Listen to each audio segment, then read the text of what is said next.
Welcome to Dusty's by the Dozen. Let me make sure my microphone's right. Check some settings real quick. Y'all just kick back, relax. We'll wait for some people to get in here.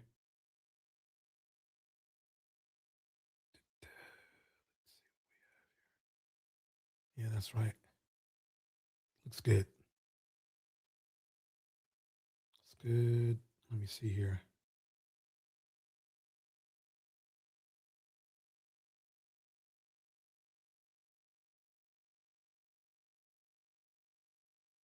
Right away. Hope everybody's having a good weekend. We'll be on in a minute.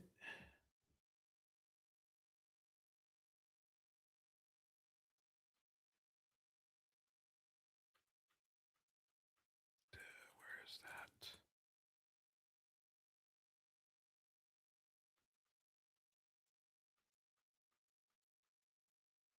Where is that?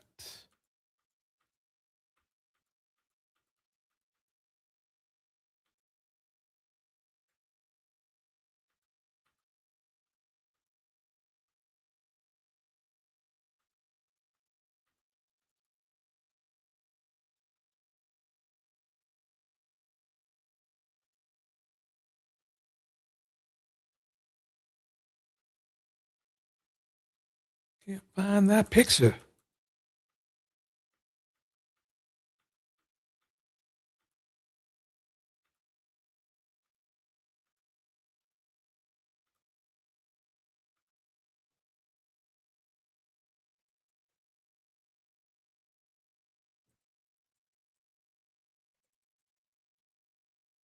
I'll mess around with that later.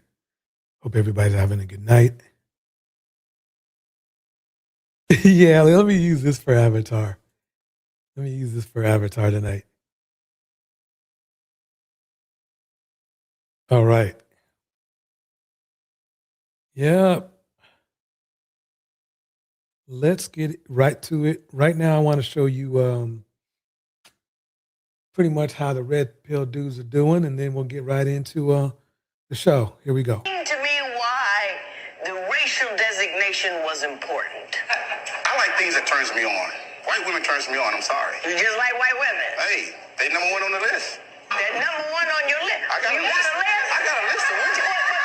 Now tell me the list. Number one is white women. What happens after white women? French women. French women. German women.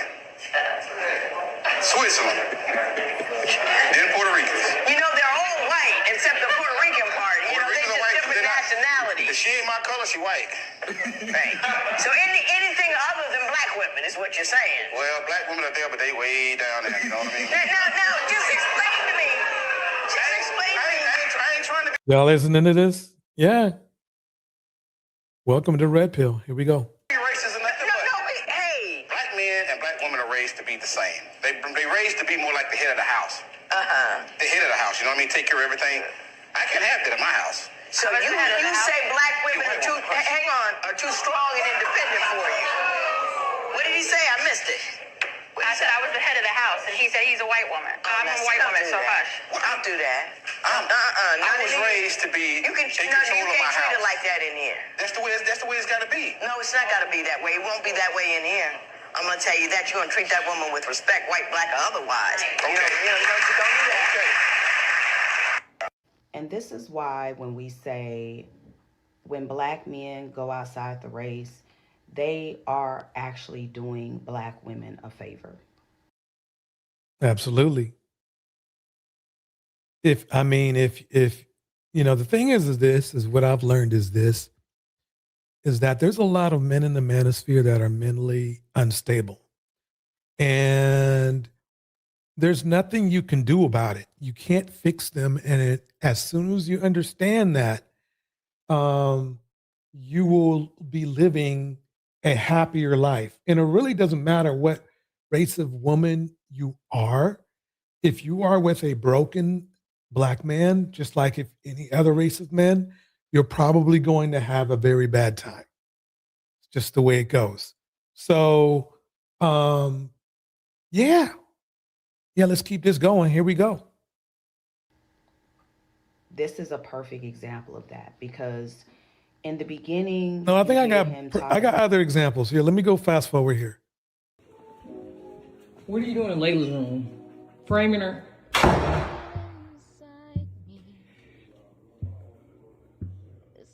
He's literally in her room. Framing You know who her. that is? That's Dwight Howard, the superhero. Dwight Howard, Dwight Peanut Butter Howard. Here we go. And I'm going to record it all. You gotta have heat for, I swear to God, bro. If you, Bro, you can get the fuck around. I really don't care. Move around. who the fuck No, you can get the fuck out. Fuck you talking about? Who the fuck left? Now, this is crazy right here. Hey, bitch, man. Bitch. Bro, what the fuck is wrong with you? So where's this piece that the Lapeef crew be telling, promising black women, oh yeah, we bring peace and provisioning and peace and protection and provisioning, and this seems to be it right here. Yes, protect herself. Is you cool? Is you fucking cool? Now, Hey, I got more for you. I got more. Ain't done yet. Let's keep it going. I mean, what are you supposed to do? What are you supposed to do? Let me see here. This is creepy here. For some reason, too many men, they took to heart that, what's the saying? A woman, hits the wall at 30. And so what men started doing is going the opposite way, looking for dates. So this is the new hobby of a lot of red pill men in our community. Here we go. So this past Monday, March the 9th at around 9:30 a.m., there was an employee, an ex-employee. He was previously terminated from the Wichita Public Schools in the Gordon Parks Academy. His name is Michael D. Arnold. He's 30 years old. So what I'm finding out, he walked into Gordon Parks Academy through the Grace Med Clinic side. He gained access to the school building.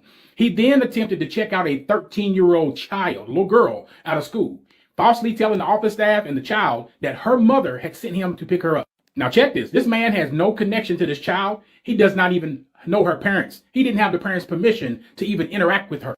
And despite all the clear security and district protocol, the office staff did not require this man to show any kind of valid ID. They didn't verify this man's information against the child's approved contact list. That's scary. So when the child came to the office and didn't recognize him, she became visibly nervous and immediately began asking who he was. This was in front of all this office staff. That right there alone should have been a massive red flag for every adult in that room who was supposed to be there protecting her. This child, smart enough, asked this man to verify her mother and her siblings' names. He couldn't. Instead, he asked her for a hug and he moved in toward her before she could even get an answer out.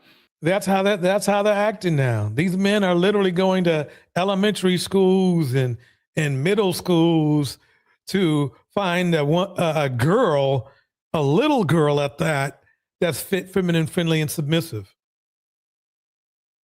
You can't make this shit up. And in a room full of adults, this man put his hands on her and felt her up. She broke away, she ran, she found a teacher who she trusted, who then contacted her grandfather and her mother. Think about that, you guys.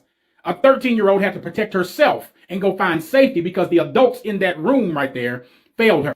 A stranger walked into the school, an ex-employee. There was no lockdown, there was no nothing. Yet the school district tried to push it under the rug until the family started crying aloud. So bad that where law enforcement, when they were contacted, said that they're not going to pursue the case. Now, he was finally arrested yesterday, but he was only arrested on stalking. Why? Why just stalking? I figured out why. Gordon Parks Academy is a majority black and Hispanic school. If this had been Mueller or, let's say, Ruth Clark Elementary or Benton Elementary School, you best believe the satellites would even had his information. Yep, that's true. Well, it appears our community is gotten very lenient. Let's just put it that way. Very lenient when it comes to low lives. I mean, shit, you see that shit online. I mean, look at it. I mean, Anton Daniels is not exactly one of the best people in the world, but there's a lot of men that even now still see him as a role model, laughingly enough. I mean, to me, Anton Daniels is perfect if you want a class clown. I mean, he's a clown. That's perfect. But in reference to somebody you're really supposed to look up to, there's no human quality he has that anybody can use. It's not like he's a genius at anything. In fact, he's probably pretty limited, if you ask me. Just because somebody has money, it's not really whether they have money or not, it's how do they have money? In what ways do they have money? Did they make the money, or were they a productive person, or did it just drop into their lap? So a lot has to do with stuff like that.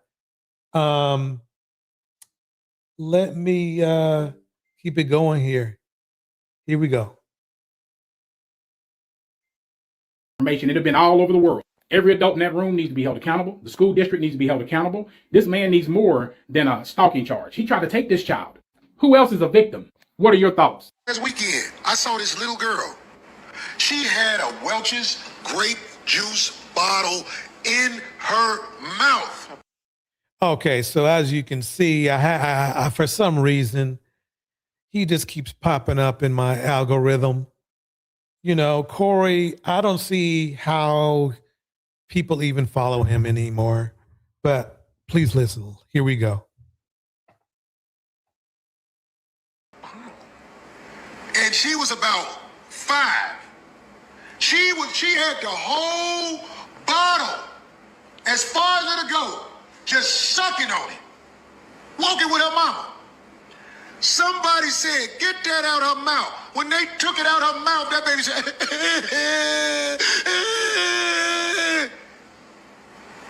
you know when she stopped crying? When a man picked her up and put her in her lap and started bouncing with her. Then she stopped crying and was looking like this.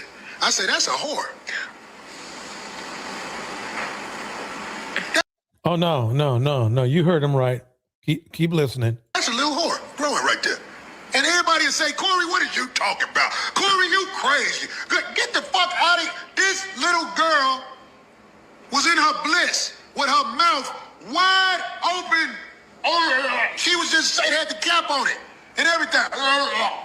They took it out of. Are y'all finding this funny at all? I don't see where the punchline is. I used to DJ for comedians all the time, so I know a punchline when I see one. Yeah, 3 times a week. If that was a punchline, that was a pretty bad one. Let's keep on listening. Here we go, y'all. Here we go.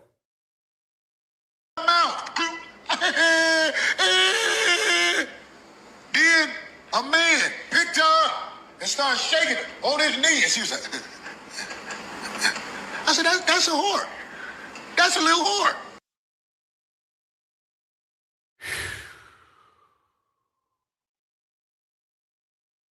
Yeah, that's pretty bad. Let's keep it going. Let's keep this rolling. I'm gonna go past. I have more of that, but let's save Corey for some other time because that's too creepy to me. Here we go. And that's not even the skit. So there's been some scary scenarios that I've heard of. Real shit. I wouldn't lie on that girl. That girl, I was like, oh my God, I fucked up. Okay, yeah, that's Corey just being creepy again.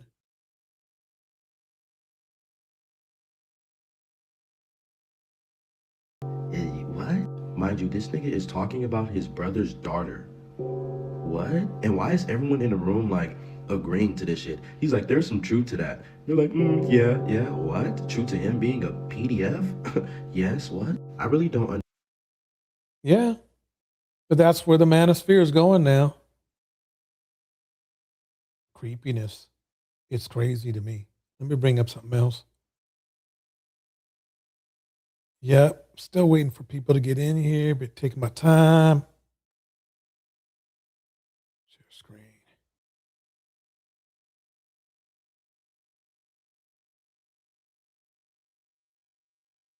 There we go. Let's start off with this man who actually locked, you know, let's just check it out. Here we go. A Clear Lake man is now facing multiple felony charges after investigators say he locked his disabled wife inside of a bedroom of their $1 million Clear Lake home for years. Wow, I guess that's a way to make somebody submissive, huh? Police say the woman was recently able to call for some help. Fox 26 reporter Leslie Delaspore is live outside that home with the latest on this disturbing case. Leslie. Yeah, that's right, Caroline. So neighbors I spoke to today tell me that they're shocked. They say that this home behind me here has always looked as it does right now with the blinds closed. Beautiful house. So they had absolutely no idea of what was going on inside. A horror story was happening inside this $1 million home on Crown Ridge Court in Clear Lake, right next to the Bay Oaks Country Club golf course. Houston police say officers responded to the home around 7 a.m. March 6th after 46-year-old Ruby Rivera Johnson called for help. Investigators Shout out to Henry Mars in the house. Good seeing you, Henry. say the woman told police her husband, 46-year-old James Earl Johnson, had been locking her inside a bedroom against her will for years. She also told police she was not properly fed, sometimes given just 1 egg a day and dinner. Court records say the woman, who has disabilities, was confined to a bedroom for 5 years without phone access, proper nutrition, or medical care. Documents say she was finally able to call 911 after Johnson left a phone on the nightstand, but investigators say he later carried her back to bed after hanging up the call. HPD says officers were previously called to the home in November of 2025, but investigators say the wife told them the husband allegedly told her and the children to remain quiet when police arrived. Neighbors say nothing seemed out of the ordinary, describing This is where the red pill's going, y'all. Let me see if they put the man on screen. Let me see if I can bring him up on screen. I have him somewhere. I think there's not a problem us agreeing that he's a Dusty. Yeah. I think we can agree on that. There he is. High value man. Locked his wife in a room for 5 years. Thank God she's out. Let's keep it going. Superstar Dak Prescott.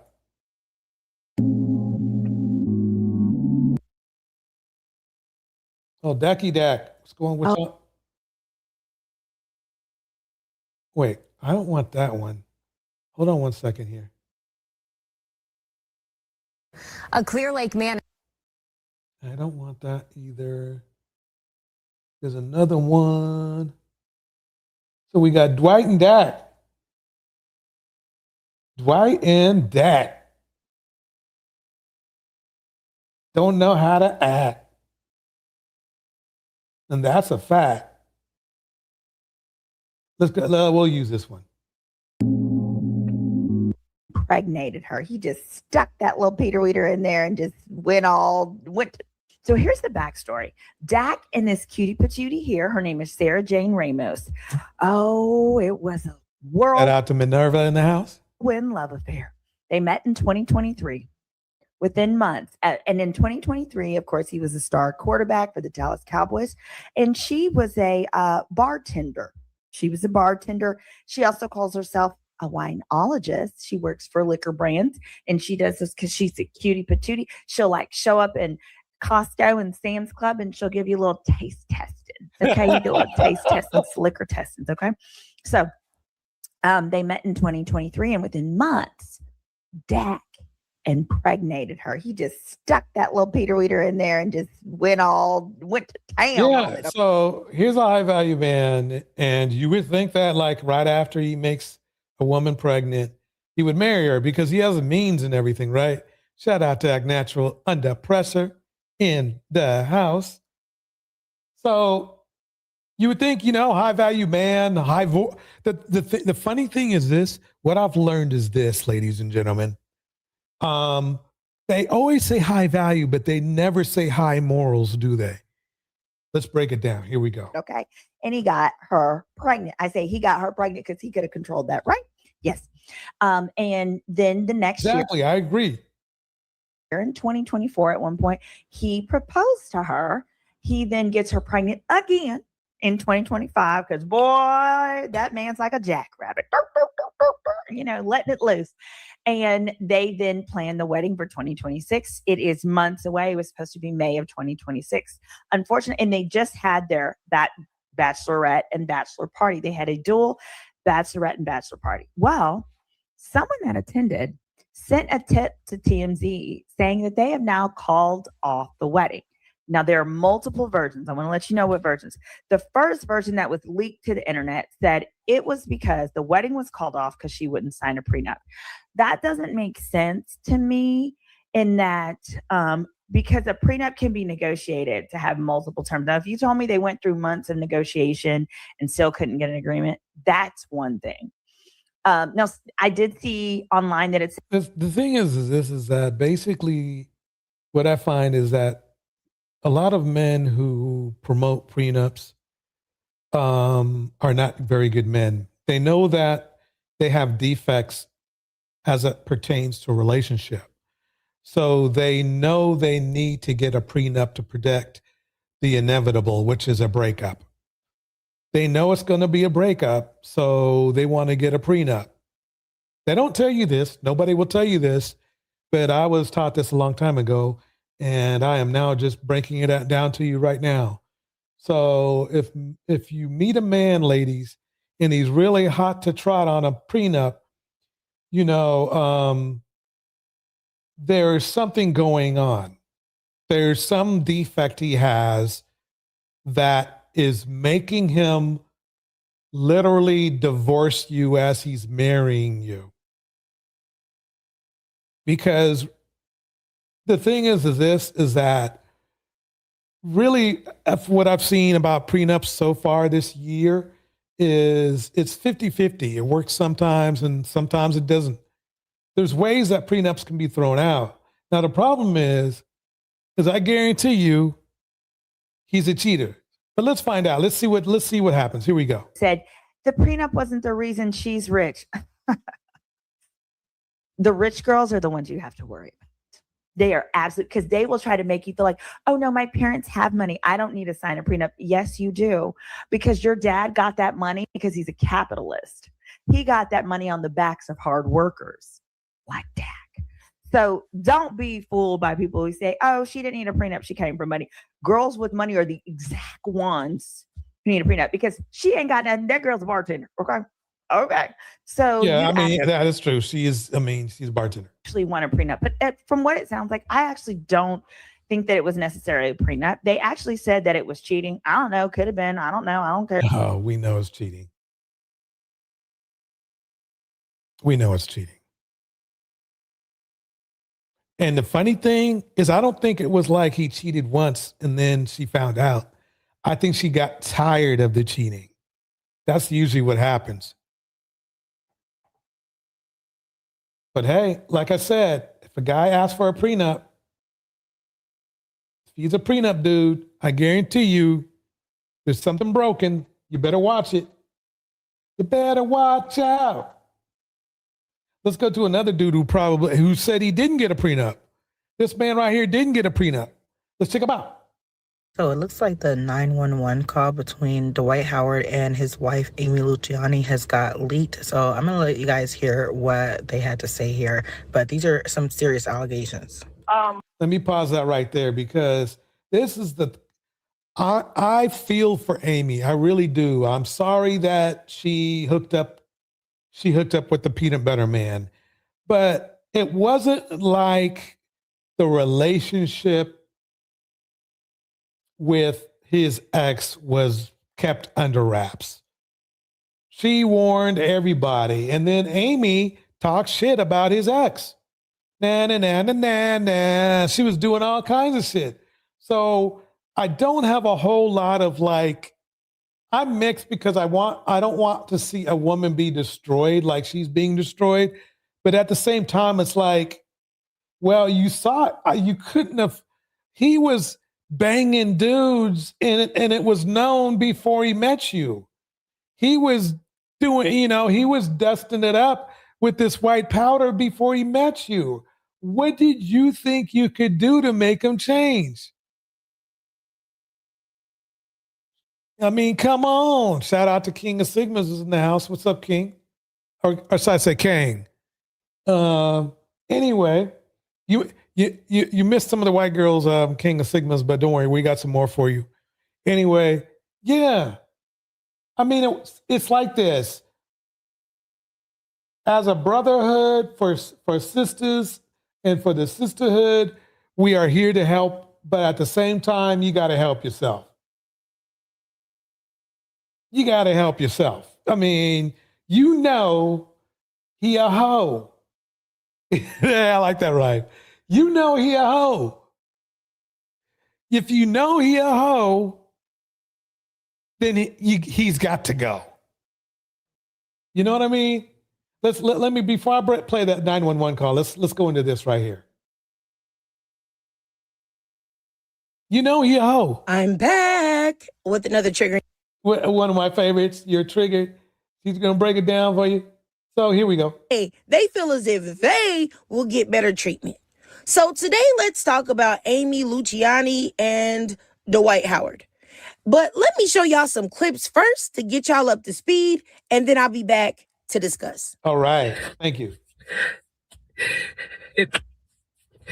Shinobi, you know I am so prideful and so private. It hurt me so bad to have to even protect myself in this type of way. But my marriage has landed me in a very dangerous position. My stepdaughter was just taken by CPS because of her father. CPS and the police have been here.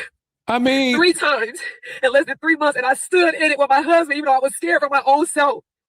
Whatever he wanted me to say, whatever it was, I'm thinking this is my husband. I had everybody around me saying, even and that's the funny thing is, after you've seen everything he done, and I know he's already cheated on you with men and women. So what did you think what was going to happen? You know, that's the thing. I'm not trying to be like you should have chose better or anything like that. I'm not trying to be like that. I'm not.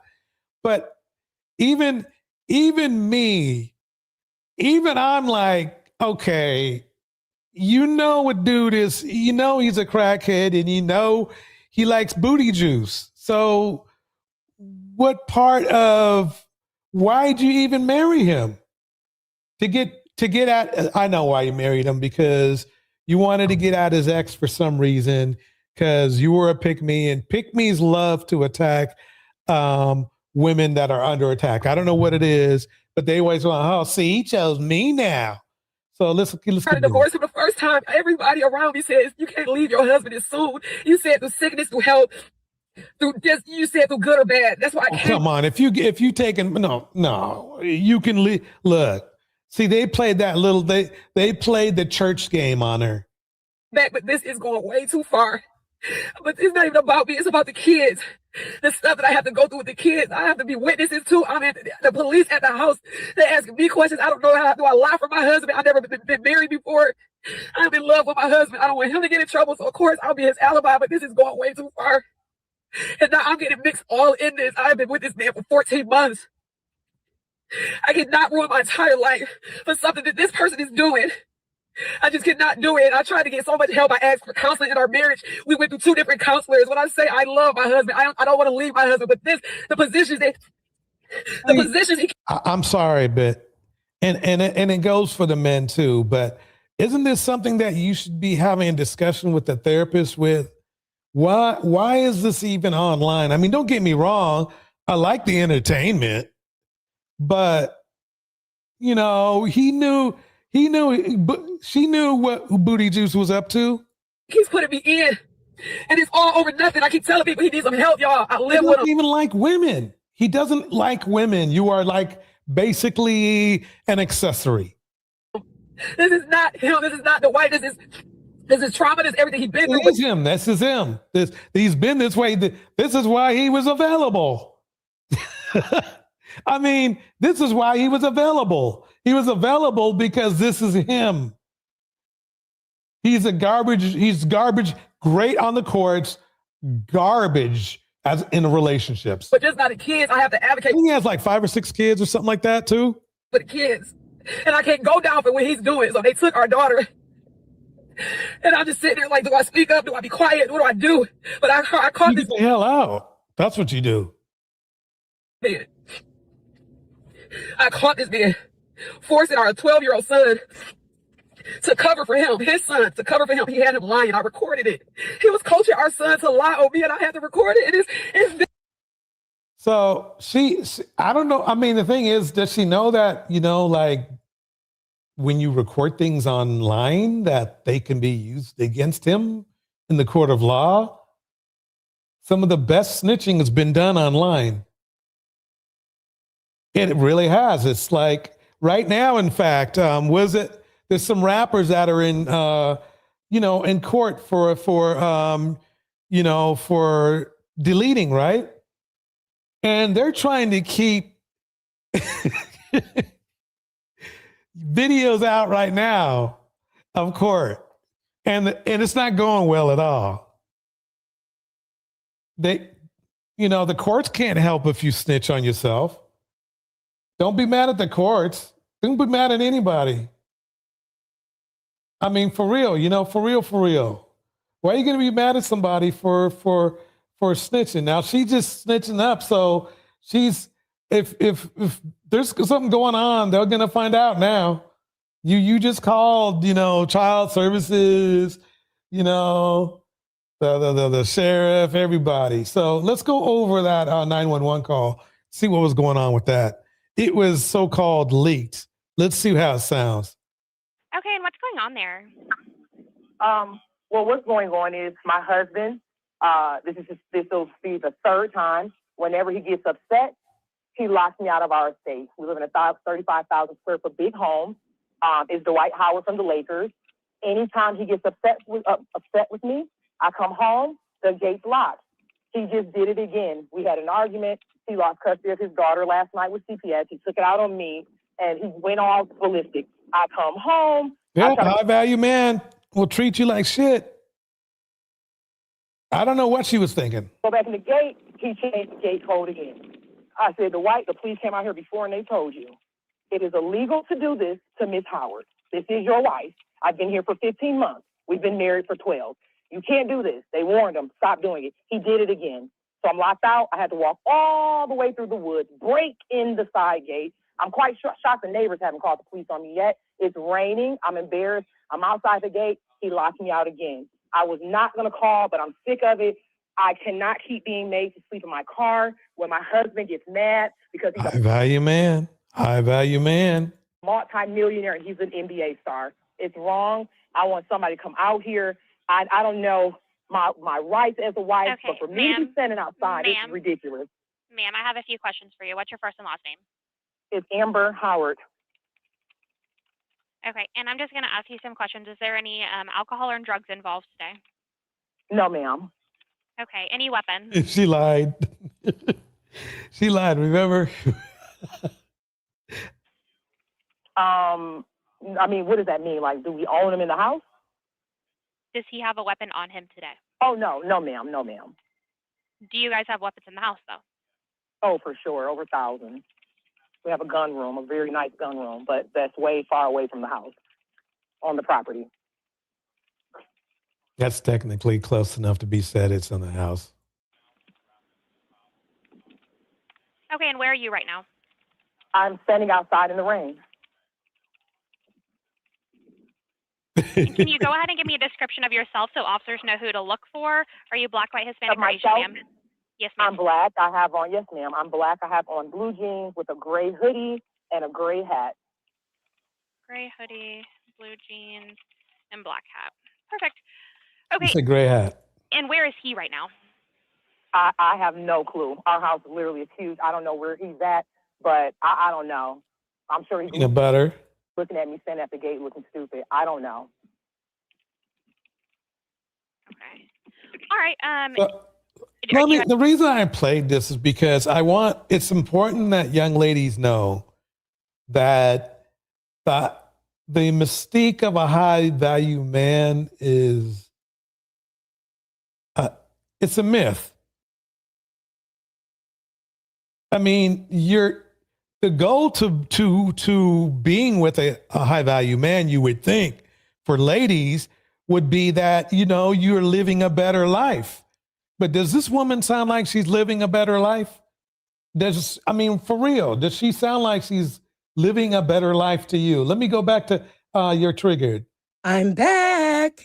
These people personally. Okay, this is a commentary channel. So, My son's a lie on me, and I have to record it. And it's that's this the shit. life she's living. I try to tell everybody he needs some help, and ain't nobody want to fucking listen because he got the money. I gotta say whatever y'all don't understand. I live with him. He needs some help. Now remember, just remember, if you remember, she just told the 911 person D-Rugs were not involved. But as we can see, she gets onto social media, and guess what she's holding up a bag of? This is what I'm fucking losing my fucking marriage to. This shit right here. I told everybody, y'all gotta help him. He is spiraling. I'm in here with him. I'm trying to love him through it. At least he knows she can't help him. Coy, that's a good point. She might be on him too. Yeah. I mean, probably so. I was gonna run out the door. I was gonna leave him. But everybody told me, don't leave him. He's struggling. I stayed, but not this year. We got the police involved. CPS, you're lying on me. You making up alibis. You got our son, my stepson, lying. And thank God I recorded it. And he innocent in this. But you said just to protect yourself, you would take anybody out. Wait a minute. He locked you out. He's unstable. He's on D-Rugs. And you're trying to say that CPS lied to you. Oh, man. I can't let you do it no more. I don't want to share the dirty secrets. I don't want to go out like how everybody else did. I'm inserting this in. Well said, Coy. You can't keep somebody who doesn't want to change. You can't keep somebody who don't want to be kept. I don't know what Amy was thinking. She saw what the ex-wife went through. What made her think she was going to get different treatment? You know? You know what I mean? Let's dive into Cynthia G for a minute because she be roasting me. Look, go for it. Idea outcome for them. Okay. Progressing. Growing up in the same communities, they're going to the same school districts. They're dealing with the same. They're dealing with the same type of discrimination or anything. So, with all of the political changes that we're seeing, the policies and laws that are getting implemented or rolled back in the case of affirmative action, which a lot of people will say, well, it doesn't matter because affirmative action only benefits women of no color. It didn't only benefit women of no color, it benefited them the most. But women of no color aren't going to be as disenfranchised by the removal of affirmative action. And it's not just in colleges. I want you guys to understand it's not just in colleges. It's going to be in workplaces as well. So it's going to make it very difficult for actually mostly bandits. Yeah. Mostly bandits are going to suffer. They are. Bandits are going to suffer the most. With the removal of affirmative action, because they're the world's largest group of broke bitches on the face of the planet, and they will continue to be. You know the thing is that's funny to me that I thought about. Cynthia G is no.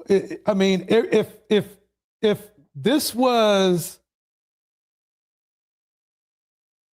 David Chappelle speaking, right?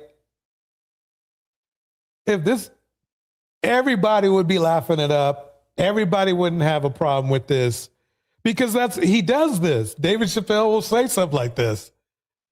But since it's Cynthia G, a lot of dudes have a problem with it. I don't have a problem with it.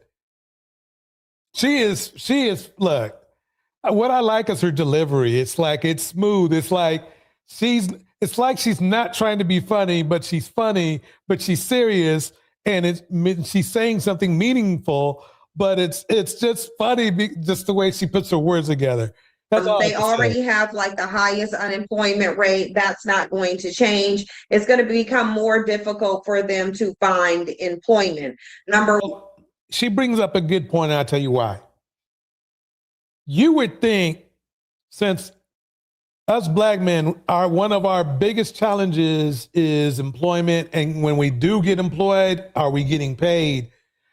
You would think that we would be popping up live streams and channels just dedicated for employment.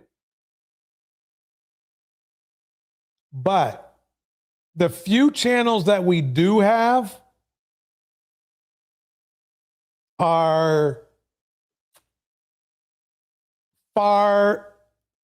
few and far between compared to the red pill channels that complain about or coach trying to get with women. There are more. I mean, look at the not only the manosphere, but look at the passport bros. Do they look like they trying to get jobs? Do they look like they trying to get jobs? No, they ain't trying to get jobs. They're trying to get laid.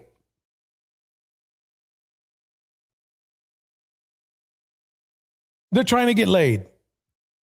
That's it. So that's their primary goal. Because the thing is that if all they needed to do is be somebody, and women, if you have a good, see, that's what tells you how bad the banditry is out there. And I'll tell you why. Because if you're a good person, you're snagged. You're snagged up quick. If you want to be snagged up, you're snagged up quick. You're snagged up quick. That's the problem we have now, that black women have right now in our community, is there's not enough men to snag up because they're turning out to be like Dwight Howard's or some other bandit. Let me keep it going. Here we go. Number one, because they are the least educated. Number two, because they're the laziest in society. That's not to blanket that over all black men. This is literally like the only disclaimer bandits are going to get from me. And the reason they're getting the disclaimer is because they're completely and wholly remedial at the end of the day. If bandits weren't so remedial, they would know that just because you reference black men, that doesn't mean every last one of them, but they are completely remedial. And I'm going to tell you how remedial they are. Like it's remedial to a sad, it is sad how remedial they are. Like I'm telling y'all, it is sad how dumb, at least in this space, it's sad how dumb these bandits are. Like I was just listening to one of their remember now, she said in this space. And that's the funny thing is what I've learned is that there are a bunch of bandits that are out there that love to misrepresent what other people say. So, like, for example, her metaphor, her about the black male baby thing, that was a metaphor. They didn't get it. They didn't want to get it. But they wanted to use that to weaponize it in a way to use it against her. And that's what they did. They don't understand what she means is, why would you want to have a child by somebody who's going to grow up and then cause you havoc? That's what her point was. And not only her, I mean, not only you yourself, but just the community altogether. So that's what her point was. Celebratory videos on my channel being hacked. And in said celebratory video, there was a bandit who was literally struggling to form simple, basic words. I was just like, this is just sad. Like when I say get off of YouTube and off social media and get hooked on phonics, I'm saying get off of social media and get hooked on phonics because they need it. Like, oh man. But she's right. There are a certain segment of black men that I don't even know if they're doing it. It seems like they're even doing it on purpose. But I mean, look, you don't have to don't get me wrong. You don't have to talk like this. But I mean, you can sound like Denzel. You can sound articulate like Denzel or something. You know, jeez. When we think about the literacy rate in the Black community, that is first of all, why is it that Black girls and Black boys are growing up in the same communities? They're going to the same school districts. They're dealing with the same type of discrimination and racial disenfranchisement. Black women have more barriers in society than bandits do, and yet bandits are the ones who are taking the hit the most. Because it's like this lack of literacy in the community, this lack of basic literacy, mind you, basic literacy, like can't even form simple basic words. There was a bandit on the panel. It was a panel, again, like I said, them celebrating my channel being hacked for the 24 hours that it was. Because they care so much, and it's like I do get that they care so much. And one thing that is going around is that, oh well, if a bandit lost his channel, Sin would think this, that, and the third. Sin wouldn't think anything if a bandit lost his channel, because Sin wouldn't know, because Sin does not follow bandits. That's a good point. That's another thing that bandits do is they what they do is they love to tell you how and what you're thinking. Shout out to Tevin. Shout out to Why Seeking Knowledge. Minerva's in the house. Coy's in the house. Act Natural's in the house. By the way, you got to check out her channel. Deontay's in the mix. Sigma's, I guess Chester's. Chester, you still around? Chester's in the mix. Henry's in the mix. Appreciate everybody being here on this Saturday night. Let's keep it going. Why Seeking Knowledge breaks it down perfectly. Yes, the PPE bros are just pathetic. Kings of deflection. They repeatedly call out others on behaviors, ideology, statistics, and they are in the top 2% of, right. Sad, but I don't see any, comeuppance. Boy. Well said. So y'all may acknowledge, by the way, it's great seeing you. Follow and subscribe my channel, and you may click the notification bell so that you can know what I'm doing, so that you will have content when it's sweeps week in the dusty sector of YouTube. But I don't follow bandits, and I don't watch bandits. Yeah. So basically, what she's saying is this: she doesn't sit. She has things to do, She has things to do. She don't sit in front of her TV looking at Bandit, Bandits Are Us or anything like that. I watch or follow bandits, and I'm just not going to. There's just literally no point in doing so. Y'all don't have content. Y'all's content is generally centered around me and my content, and I don't need to watch your content to find out what I'm talking about. In my content, I know I said it. That's a good point. My content. So at the end of the day, whatever happens to a bandit's channel, I would not know about it. I wouldn't know. I wouldn't know. And even if I did, I wouldn't care. Whoever's doing what they're doing on their YouTube is not my business. I don't care about it. I don't talk about it. I'm really only concerned with what I'm doing over here on my channel. Exactly. So everybody give a hand out to Cynthia G. Dragon Bandits. That's the name of the video. If you want to see it, you should check it out. But we're going to get right into the mix here. Welcome to Dusty's by the Dozen. You just saw Cynthia G. Now I'm going to bring you to the stage, Kendra G. Here we go. You come from nothing, and I come from nothing. Here we go.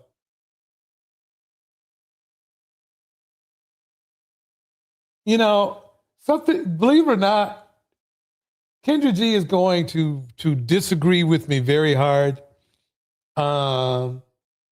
But I think Kendra is just as disgusted with these bandits as Cynthia is. I really do. It's hard for her. I think she tries to hide it, but when you watch her expressions, she can't help it. That's why I love her show so much. It's like she tries her best to be on middle ground or even on their team, right? But they say that these dudes be saying such stupid shit that she can't handle it. Here we go. Hey, hello. How you doing? I can show you the I'm in the hotel. I'm gonna verify. Is that good like that? I can sit down. So how's everything?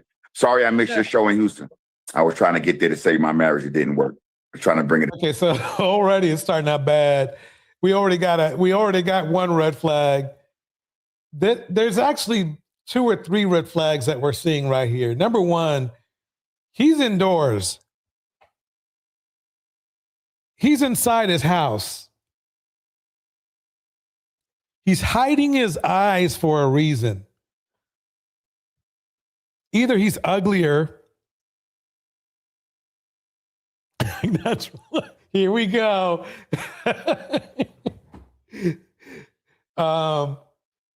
He's either hiding something or he's hiding his looks. As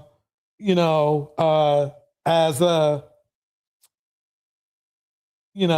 pretty black Misha would say, you know what she would say. I ain't gonna say it. You got. I was trying to bring it to the show, but she didn't want to go. Trying to save your marriage by bringing her to my show. I was trying to let her see what it is. Like, there's a lot of women out there that would love a man like me. I'm not trying to be conceited, but as you get to know me, I want to meet you in person too.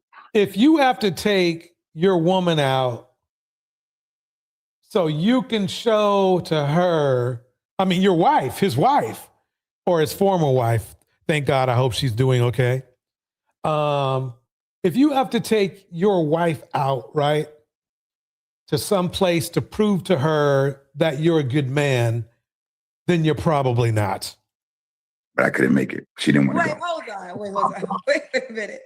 So you wanted to bring your wife? I wanted to bring my wife to the show, to a last-ditch effort to save my marriage, but she didn't want to go. I was going to go by myself. But the intention was for her to witness how many other women would want you? Yeah.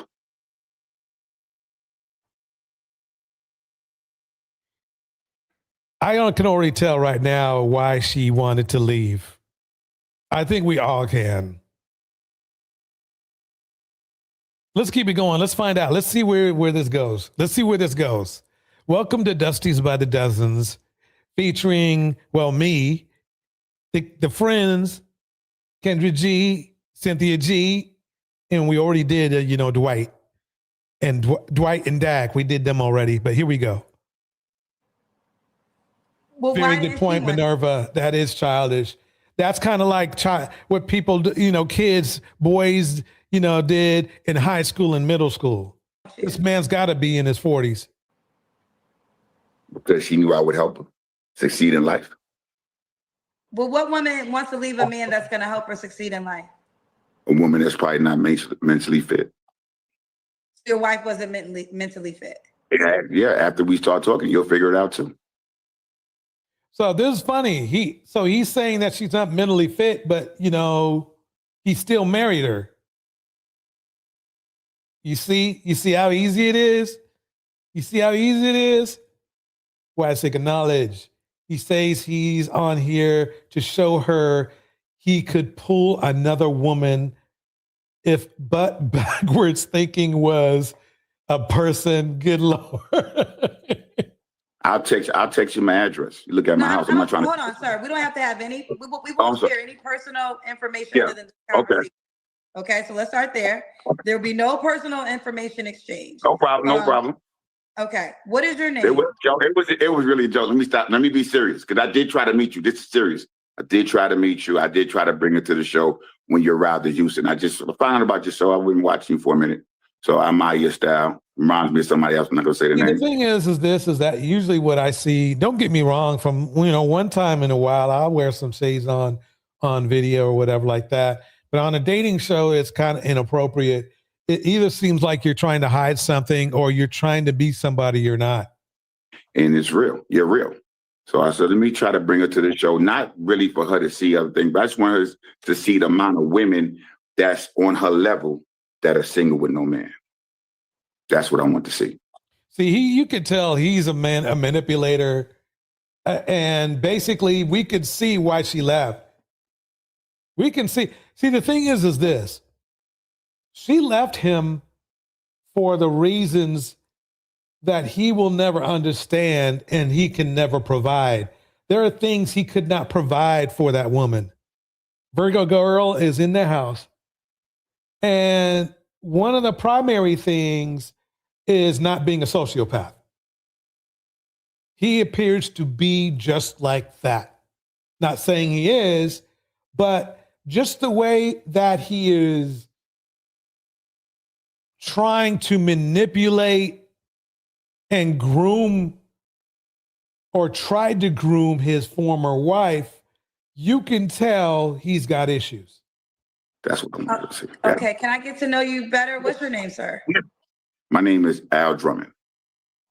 Al Drummond? Yeah, really Alfred Drummond. Yeah, I know there's a master face. My family's from Central America, Belize, but they migrated here. How old are you, sir? I'm 50 years old.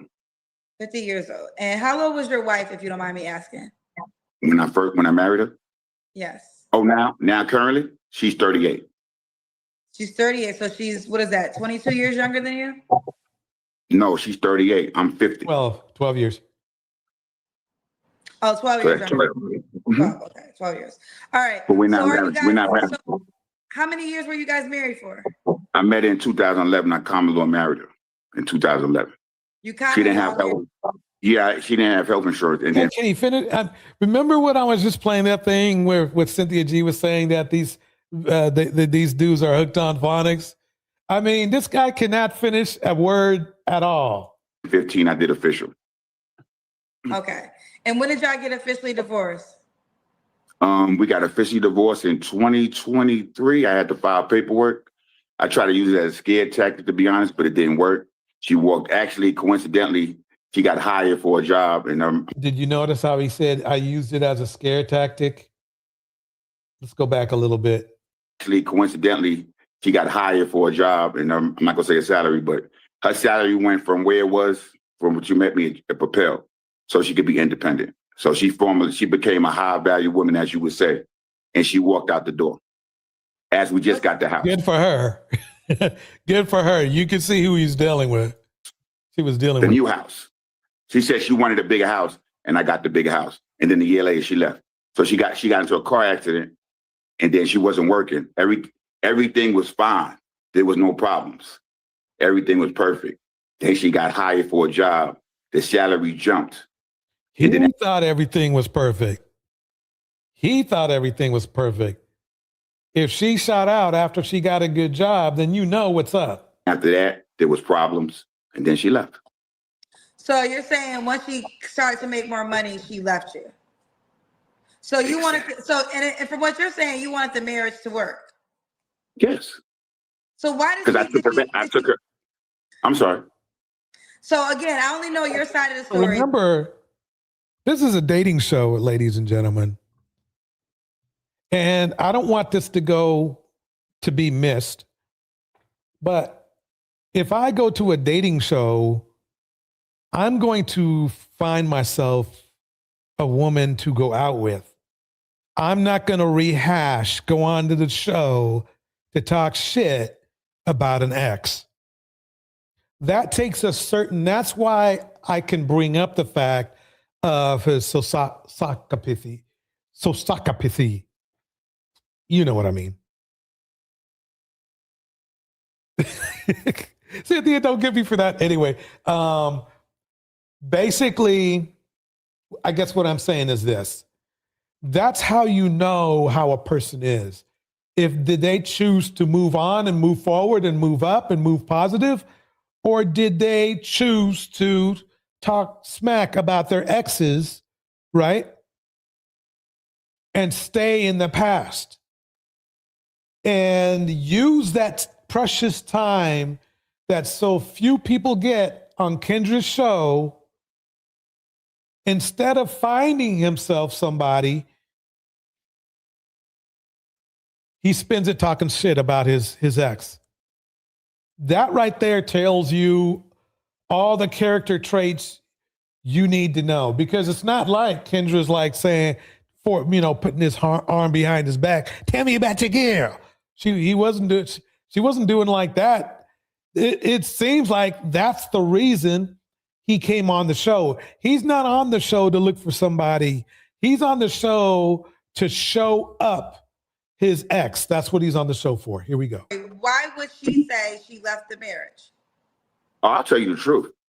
I did put hands on her for 2.5 seconds. There you go. There you go.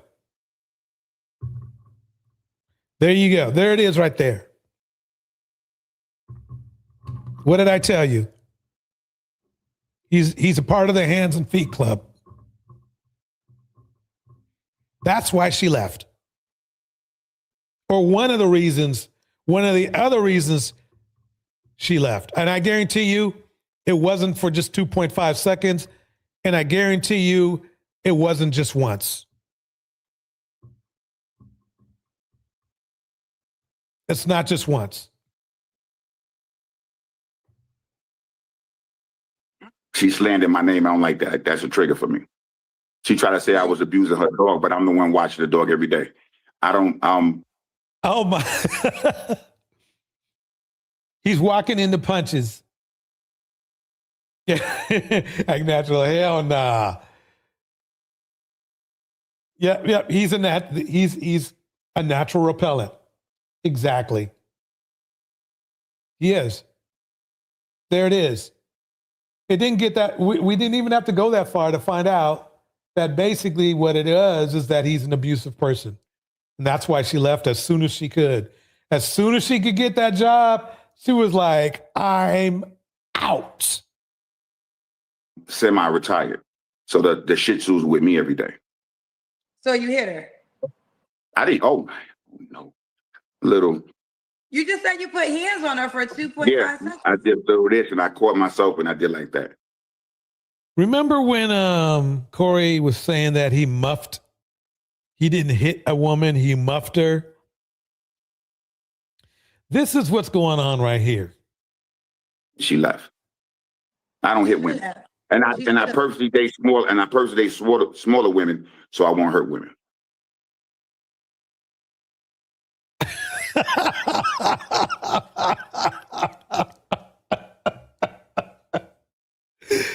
Oh man. So he's got the urge to abuse bigger women, but that's why he chooses smaller women, because he won't hands and feet him as much, right? Well, she was right to leave you if you threatened violence. It's much been after 15 years. I mean, she's hit me before. She jumped at me and tried to do DDT me and all that. Well, I leave her. You have to leave each other. That's toxic. Why would you want to stay with a person that's hitting you? I mean, it's toxic both ways. Right, exactly. See, Kendra caught dude. Kendra wasn't trying to catch dude. Kendra wasn't trying to catch him. He caught himself. He put himself in a corner. You could tell. No relationship is perfect. I mean, no, but hands and feet is just not a part of relationships. One incident shouldn't terminate 15 and 16 years. That's like saying not just one incident. It's not. Ladies and gentlemen, come on.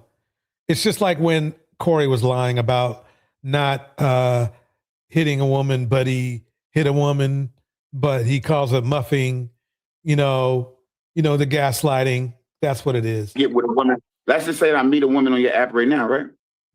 And she's going to get the same treatment too. She calls me. This is why I said the relationship was over. She calls me the N-word. It's highly sensitive right now in the United States of America. What was your ex-wife's race? She's African American. Oh, okay. She calls you N-word. Okay, continue. During Black History Month and during this time that I talked about, I couldn't believe it. The thing is this is already, you could tell the type of person he is. Why is he diving so deep into a relationship that is over with on a dating show? Now, I know he's not the only one who does that, and I feel the same way about every dude who does this shit. Because if you are on a dating show, you should be there for dating. Mimi, it's good seeing you. Here we go. I just heard her. I started to get off the thing. So during this time, it is highly sensitive. And I want to, when Trump becomes president, it's about to get crazy. That stuff is a trickle effect. Our race, I call us a unique race. African American men and women, we're a unique, like you said. And it seems like America has put the African American woman ahead of the black men, which they have. And that cause, yes, they have. Uh-oh. Here we go. Think about this. More black women. The black woman has the most master's degrees in the United States of America. So you're telling me that black women as a whole are smarter than black men and white men and white women? Will stop the cap. No. So what is he talking about? So he came on here to bash black women too. where But does I'm that fall in the intelligence category then? no, they're intelligent, but they're not smarter than black men. As a whole, there's no. Wait a minute.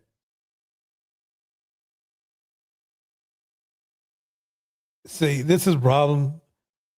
Let's keep it going. I'm not gonna interject. I don't want to interrupt all the time. This is it's a system. It's a system in place to take us to divide us apart. If you come from nothing, here we go. He's starting to sound like Umar. And I come from nothing, and we build together. And all of a sudden we have something, and then all of a sudden you separate. That doesn't make any sense. When I met, if you're putting hands and feet on her dog and her, it's time to go. It's time to go. and she was gonna make it $7 an hour.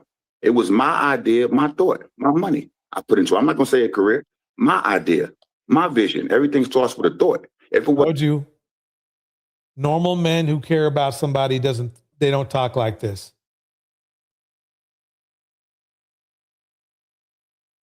So you can see, I mean, we're just stacking up flags here.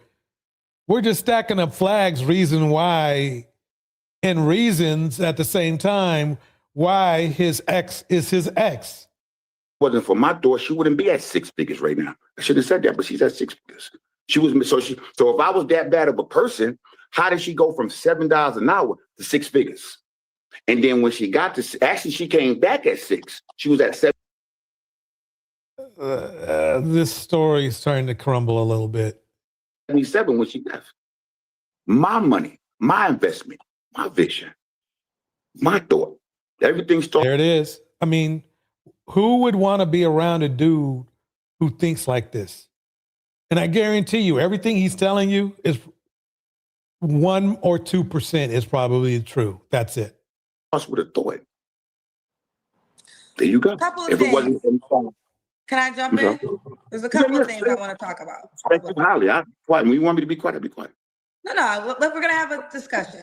A couple of things. So what you are revealing is what typically happens when older men get with younger girls, because the sensationalism of what attracts younger women to older men are all the things you said. You could put them in position to become better. Now, the question becomes, once you make her better, does she stay with you? We don't talk about this a lot of times, but there's a lot of women, and they've been on my show, that actually leave older men when they start to get older.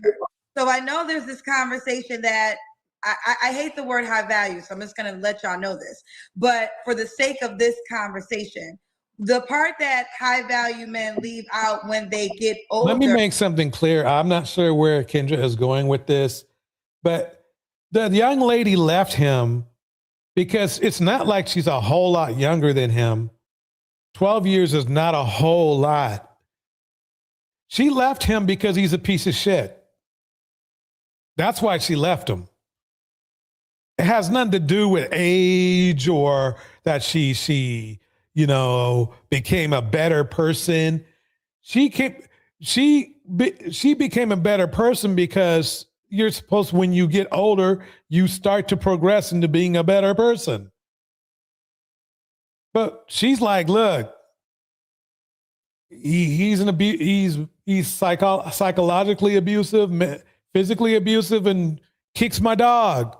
I'm out. That's what she was saying. How long do you maintain that quote unquote younger girl? And does she leave you when she gets in position in which she can? So that's just a lesson you just have to. See, this is where me and Kendra kind of disagree. Young women don't leave just because they, what do you call it, step up or whatever. If you're a good person and she loves you, she loves you. That's how it is. She's kind of trying to, I don't think Kendra is trying to cover for him, but it sounds like she is. The guy's just not a good guy. He's just not a good person. All you have to do is listen to what he is saying for the last, and we listened to him for the last, I guess it's only been 8 minutes. And in the first 8 minutes, he has not come off as being a very kind person. And so it so happens that human beings that are normal or are, well, don't like being around people that are not nice. This is not a nice dude here. He is not a kind person, and that's why she left.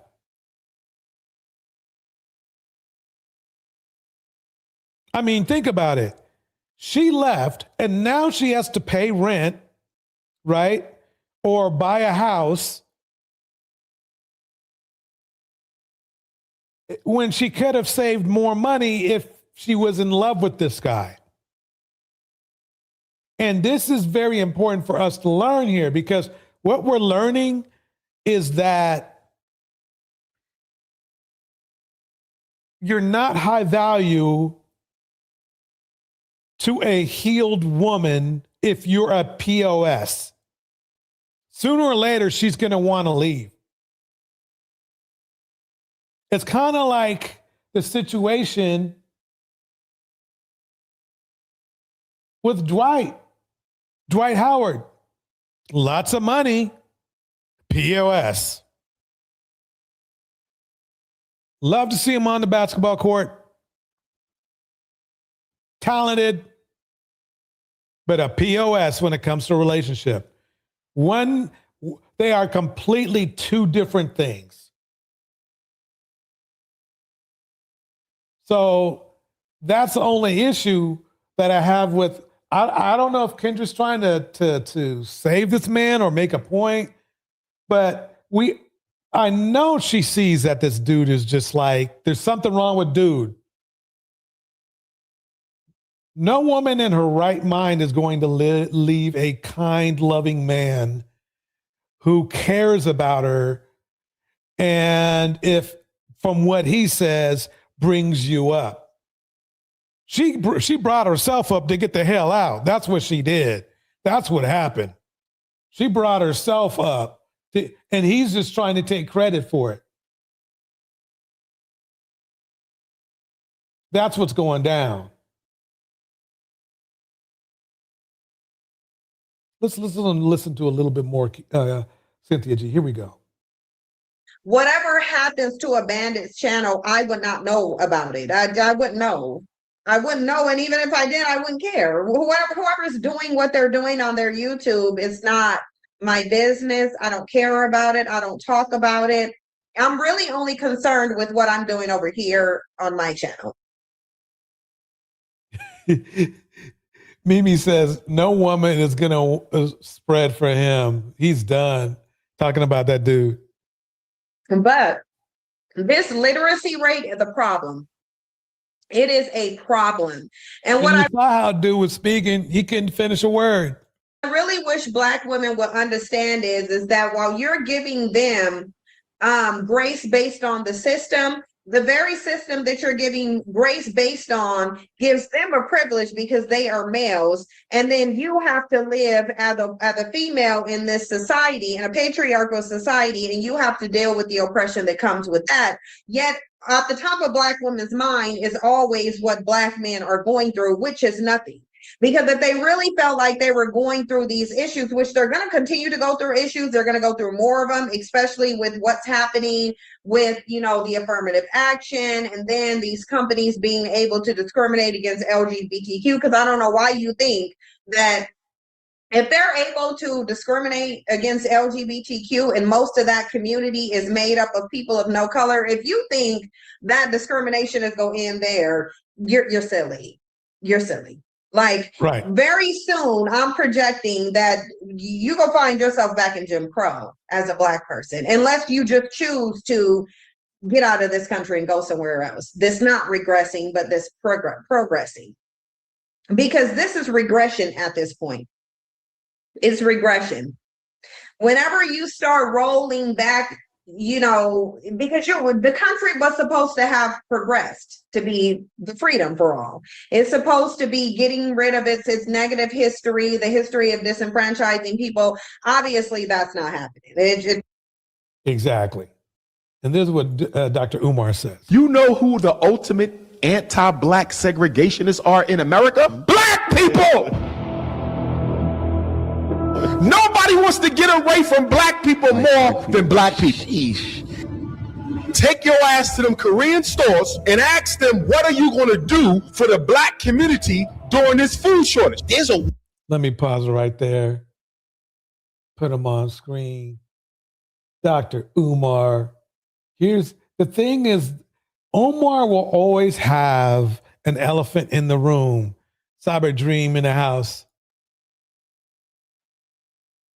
Cyber Dream in the house. What's the question, Cyber? Let me drop the link. Maybe it's time to drop that damn link. You know, let me drop the link just in case. But here we go with Umar, who, made it clear, by the way. And made it clear, by the way, that he has no problem leaving women.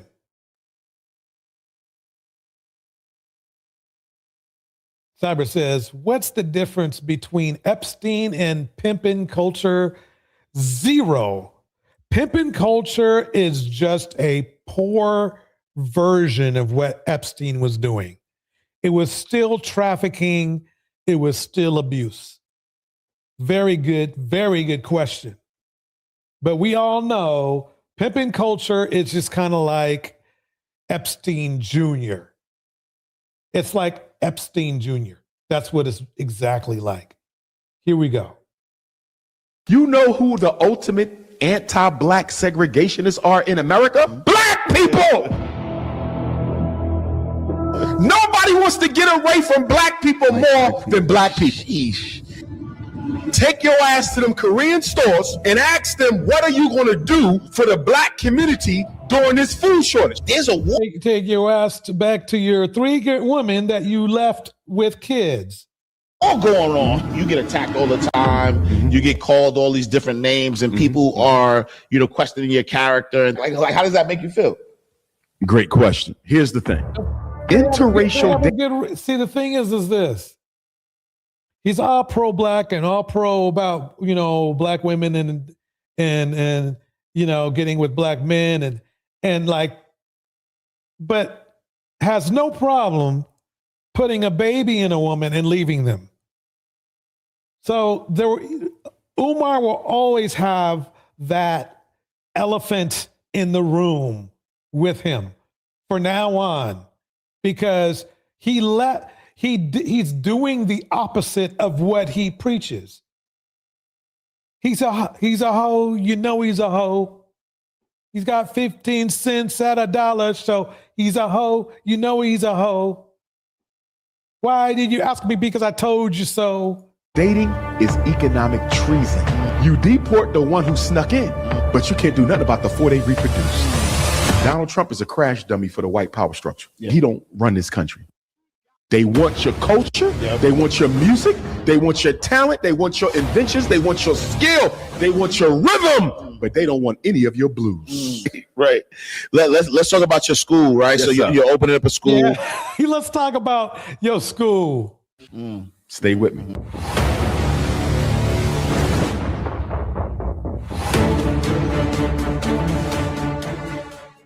Hey, wait. I know you want to watch this next video, but listen, if you are an entrepreneur, business coach, business consultant. Lynch letter. They don't murder African leaders just to eliminate that particular threat at that particular time. They murder African leaders as a lesson to all of those would-be leaders who will be coming in their path. If we go back to the Willie Lynch letter, Whether the letter is authentic or not is irrelevant. The psychological science of it is true and exact. In that Willie Lynch letter, it talks about making an example of the biggest and the boldest in front of the women, children, and the other men. Yeah. Welcome to the stage, Cyber Dreams. How you doing tonight? Mic check. How I sound, Toys? I got these cheap ass headphones. I can wait. Let me see if I can still turn. I can turn you up on this side. Let me take off the auto mic adjust. Okay, talk now. Mic check. Mic check. Okay, I got you. I'm trying to bring my monotone down a little bit, you know. Oh no, you can bring it up. The men want you to sound, you know, seductive. They want you to sound, you know, a certain way. Anyways, how you been, Torch? Doing good, Cyber. How about you? I've been doing really, really well. I've been spending a lot of money lately, but That's good to hear. doing some renovations with my little crib, and I just seen a duplex for sale. I think I'm about calling them Monday. Um, yeah, but anyways, my question was, I have been thinking about it for a week. I don't want to throw off the topic, so I'm gonna just put that in the back burner. No, go ahead. Go ahead. About the pimp culture. Yeah, I from the little research I've been doing, pimping culture. I look at this is how my mind thinks. What Epstein didn't affect the collective of white people. It didn't change the dynamics of how they um, are perceived in social structures, right? But pimping culture derives way back from 2 to 3 years right after slavery. It affects the collective of black people. Right. And it's really, really baffled for me to hear so many black men. It's like a oh, I got you moment. Oh, the white man this, white man that, but no one is talking. They are not denouncing pimping culture at all, and I find it quite interesting. Yeah, to me, it's like this. A lot of the men especially red pill men in the community, if they could, they have no problem being Epstein. They have no problem being him. But they have this low budget, low level, like you said, they have. Yeah. I mean, yeah. In fact, I had some clips earlier tonight how these men were like literally chasing after 12-year-olds. One of them being Corey Holcomb.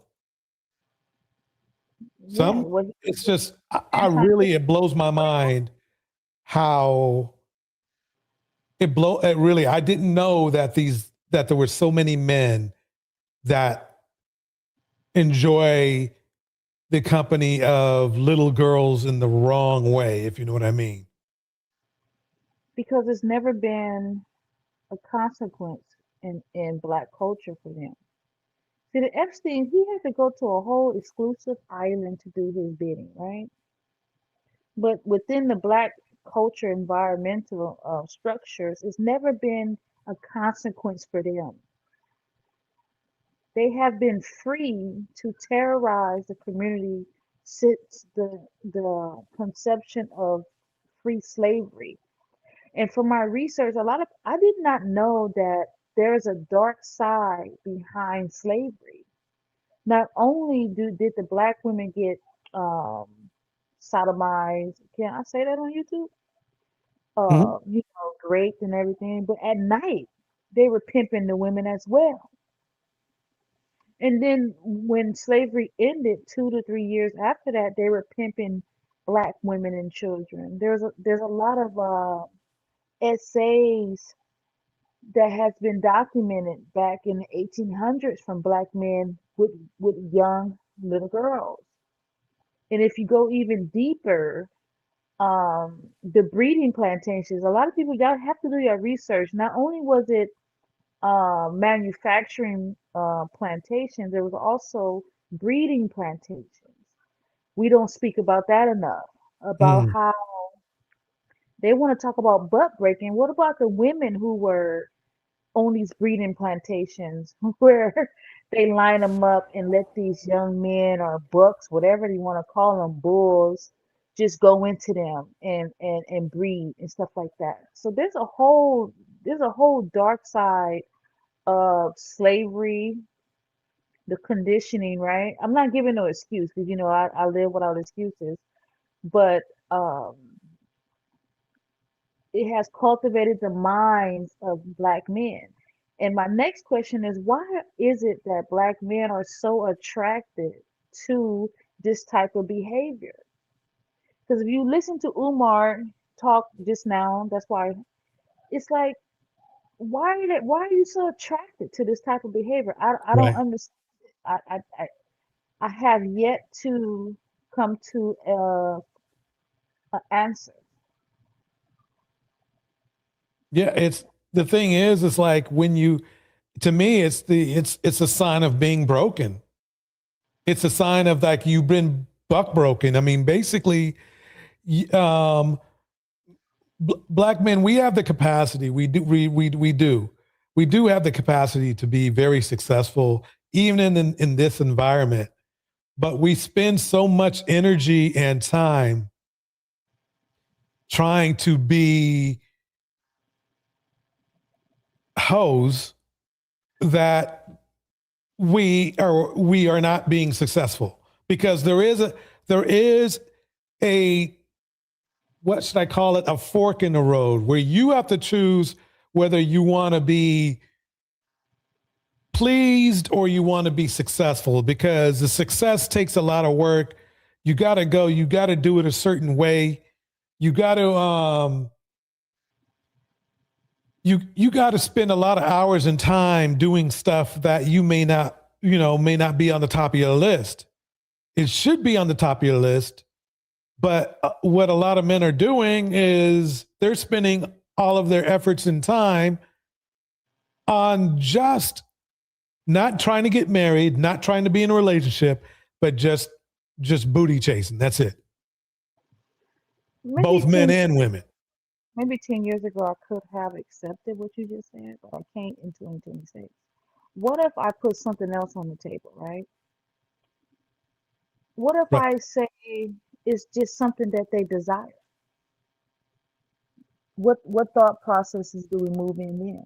When we say this is something that they desire to do? Well, if you know that's, I mean, the thing is this is the problem I see is a lot of times people are trying to make, like, a perfect example would be like Dwight Howard's Pick Me Girl. She knew enough to know that he's a high risk for really anything. she might get AIDS from him. She might get, hands and feet from him. She might get cheated by him, but she still kept giving him a chance. And that's where the problem came in.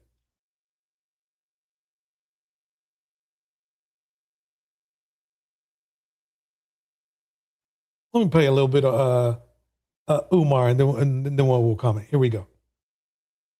That's what Malcolm's assassination was about. That's what King's assassination was about. That's what Dedan Kamathi's assassination was about. Amilcar Cabral, Thomas Sankara, Maurice Bishop. Their assassinations were examples to would-be leaders, because again, with most Black children being raised by their mothers across the diaspora, not just America, across the diaspora.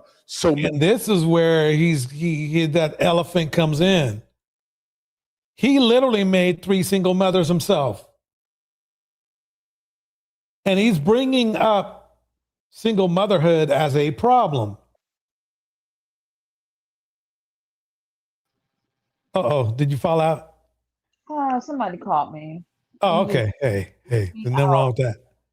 But yeah, basically the point I was making with Umar is like, why does he want to bring up single mothers? And don't get me wrong, he's not bringing it up in a negative way, but this dude right here had no problem making 3 women single mothers that he clearly said he didn't want. But he made them single mothers. He's literally part of the problem. In the Black community where he thrives in, there's no consequence to his behavior at all. Because he's looked at as the prize. I think the issue in the Black community, because it's only 2 sexes, it's like Black man, Black woman, right? Mm-hmm. Black men have set the environment that Black women have acquiesced to because they are the stronger vessel as far as physicality. There's where are the check and balances for the Black community? There are none.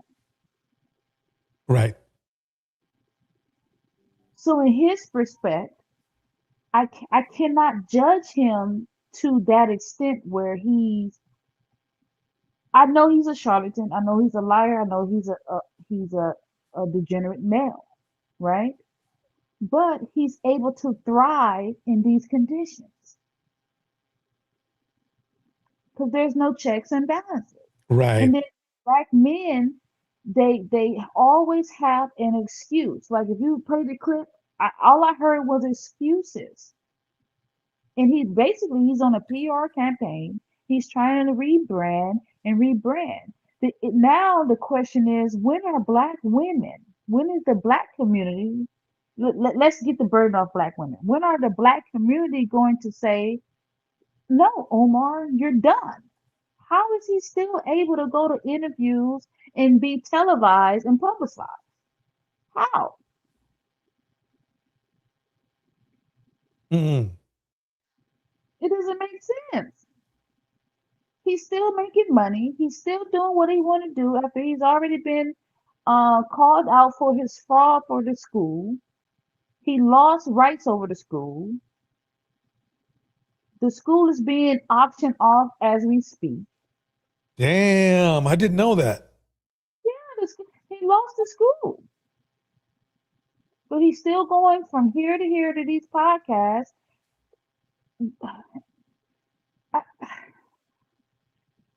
I don't know. I can't say exactly what I want to say. I'm going to have to tell you in the back room or somewhere.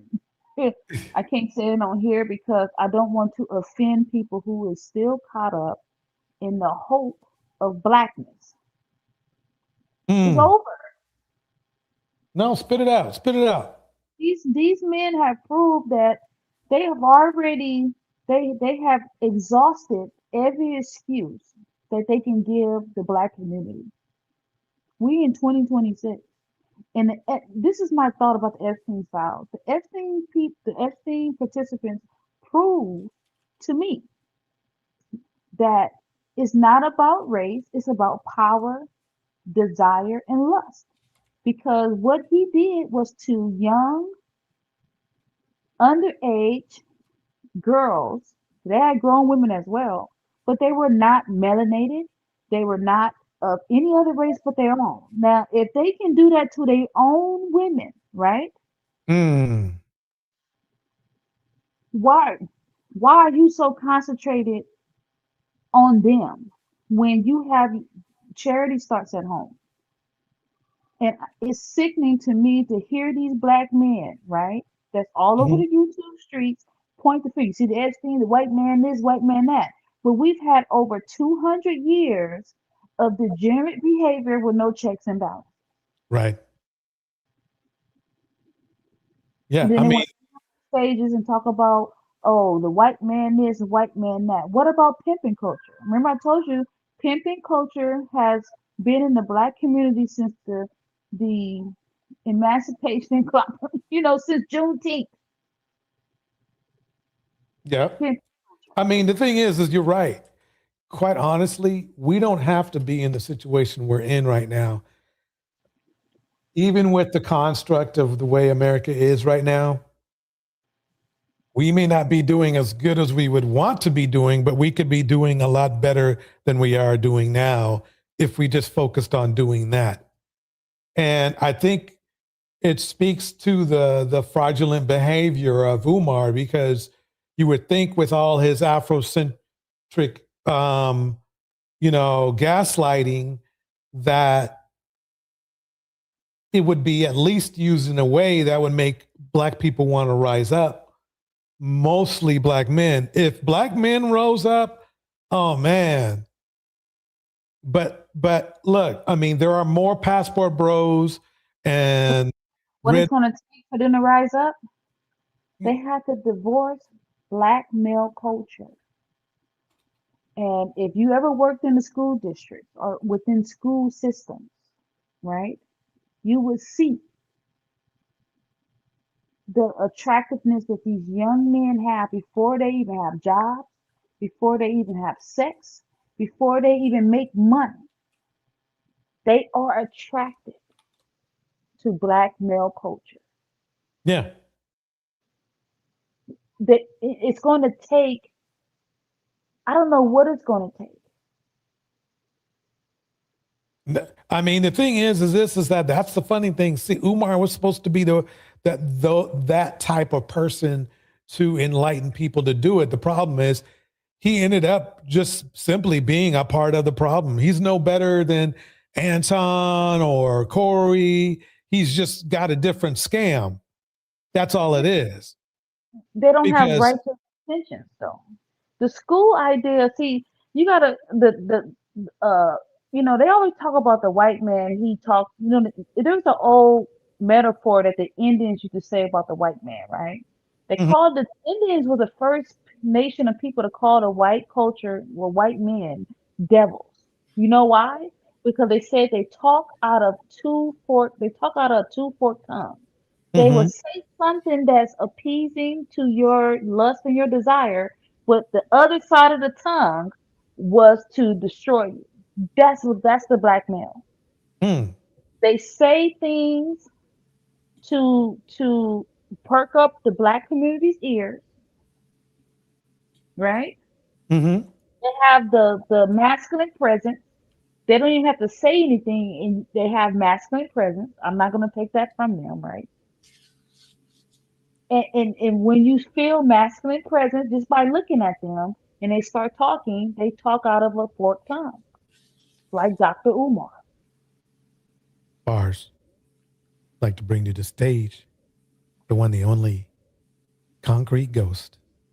Woo, woo, woo. It is so good seeing you. How you doing tonight? I am here. Hey, girl. Hey, how you been? Hey, girl. Hey. Hey, girl. Hey. No, forget that. I take that back. Hey, woman. Grown woman. Responsible fellow woman. adult, grown, intelligent, beautiful woman. Yes. Articulate. Well-spoken. Talented. Beautiful. I'm not always at home, but tonight I am home. So I am coming to you from Ghost Town, throwing it down. I'm not every woman, but I am the woman on the mic tonight, serving it hot. Woo, woo, woo. I'm here. All right. And I can't believe we're talking about this crazy man again. But you know what? I'm going to spread some of the blame. Because it's not his fault. Stupid is as stupid does.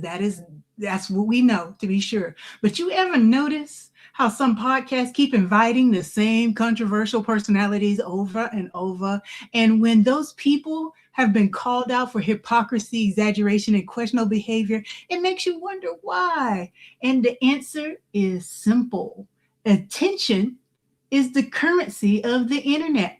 Podcasts don't always book the most credible voices. They book the most clickable ones. A loud personality, a polarizing opinion, a clip that will make people argue in the comments. That's what feeds the algorithm, because outrage travels faster than nuance, and controversy keeps the audience watching. But here's the problem.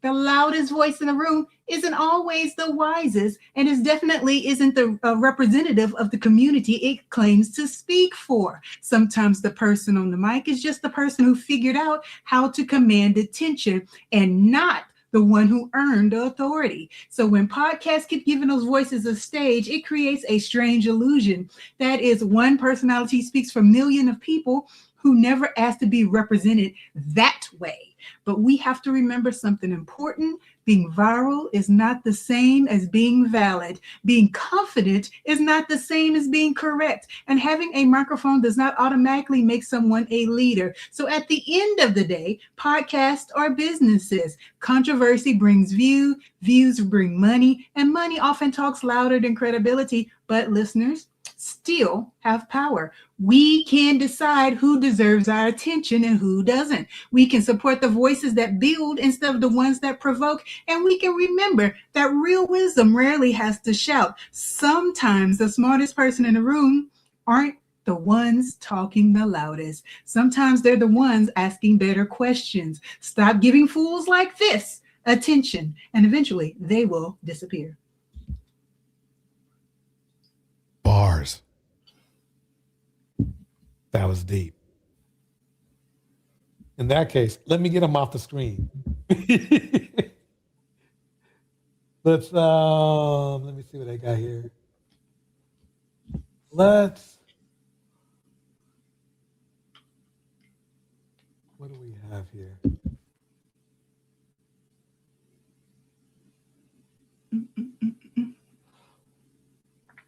Oh, here we go. Let's talk about this.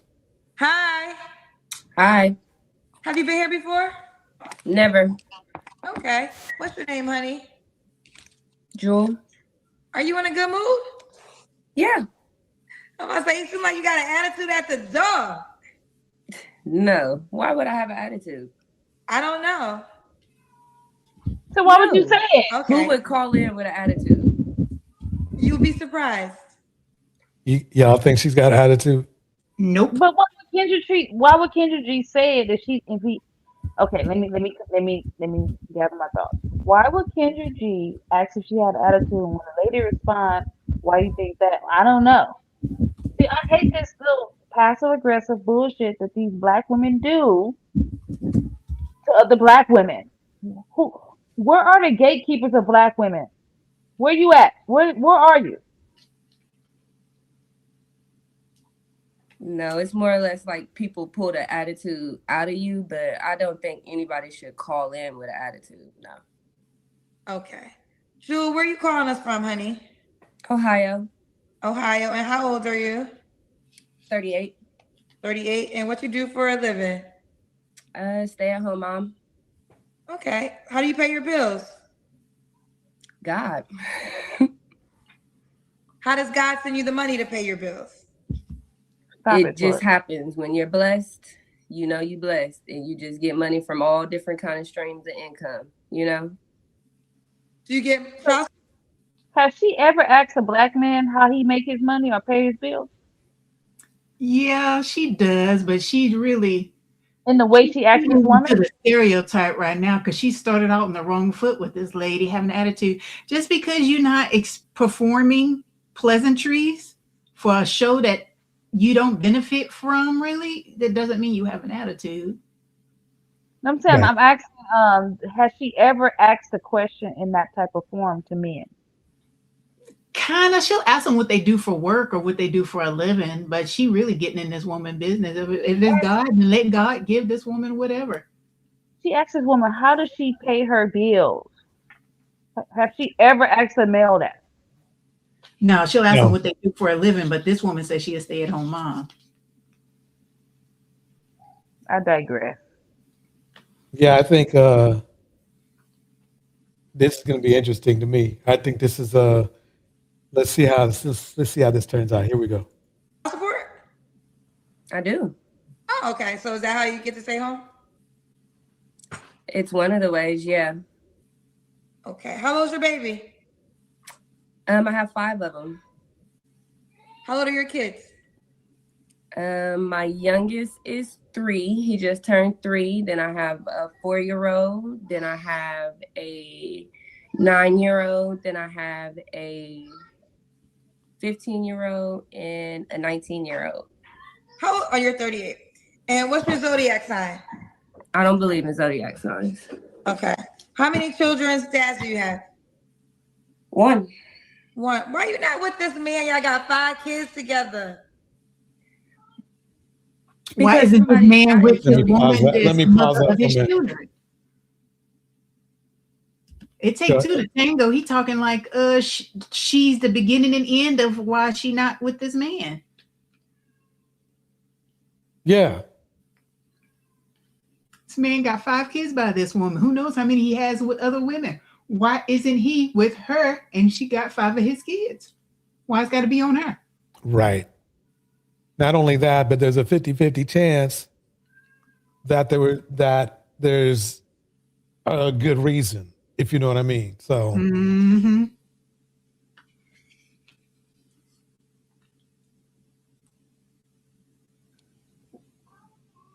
That's a really hard question to ask people.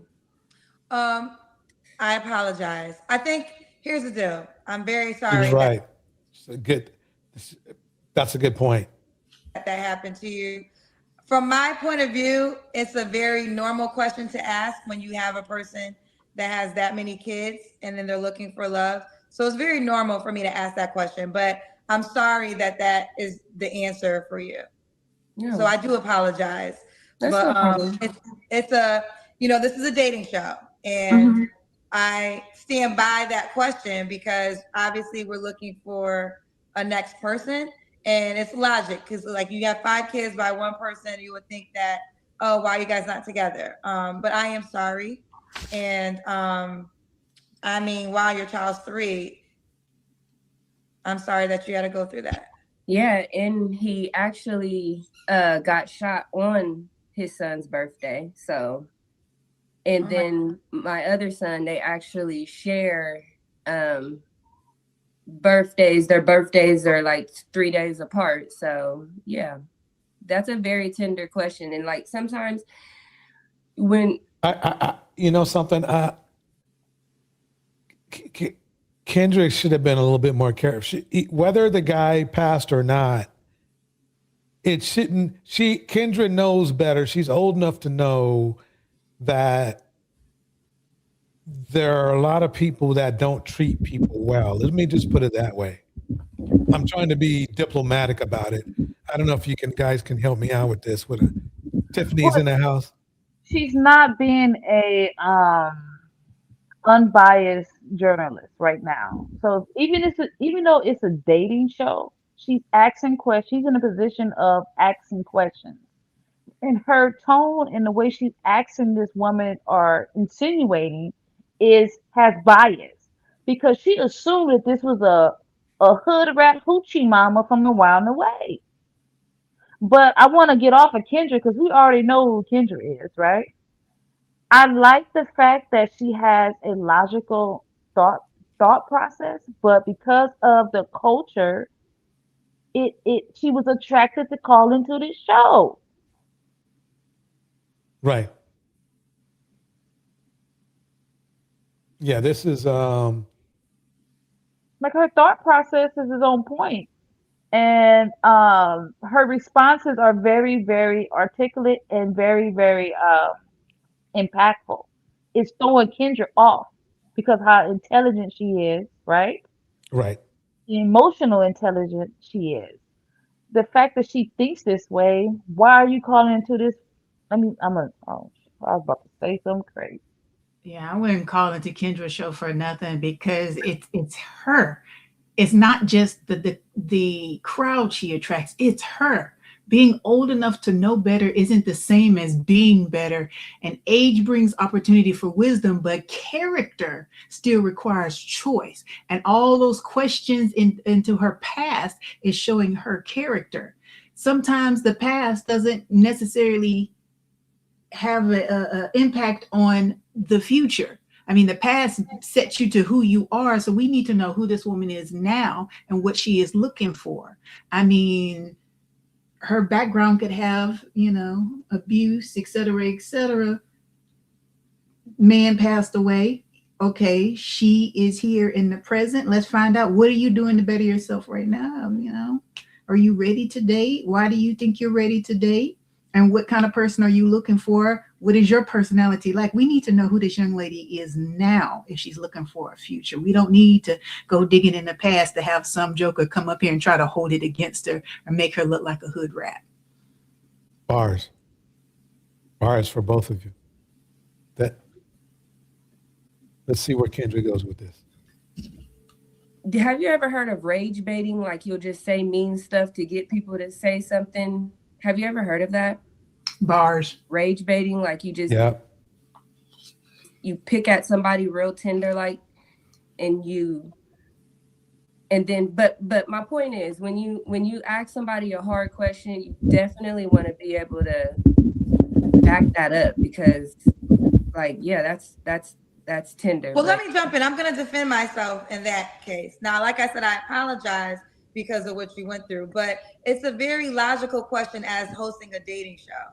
If I'm hosting a dating show and I have a woman, and I'll ask a woman if she has a 2-year-old, like you just saw, why are you not with the dad, right? These are the things that when you are. What I've noticed, what did stick out to me is when a dude has a 2-year-old. Well, no, she does. I have to give it to her. I think she does ask the guy, why isn't he? Be laughing and giggling and kiki. It's kind of mean for her too. I mean, just even the advice. Well, I'm not going to stand by it to mean. It's a logical question. I'm not trying to be. I want to be sympathetic to your case in particular, but that question won't go away because this is a dating show. So I'm going to ask questions that pertain to dating. And again, I got to. She is full of it because I apologize. No. An apology and a defense, because she needs to defend herself. They serve two different purposes, and mixing them can weaken both. So when you apologize, the goal is to acknowledge harm and take responsibility. When you defend yourself, the goal is to explain or justify your action. So doing both at the same time can make the apology sound like it isn't sincere. So when you hear that, but I need to defend myself, she is minimalizing what happened to this woman. She's shifting the blame. She's trying to win the argument instead of repairing this conversation that they have. So when you acknowledge the harm, I'm sorry that what I said hurt you. That wasn't my intention.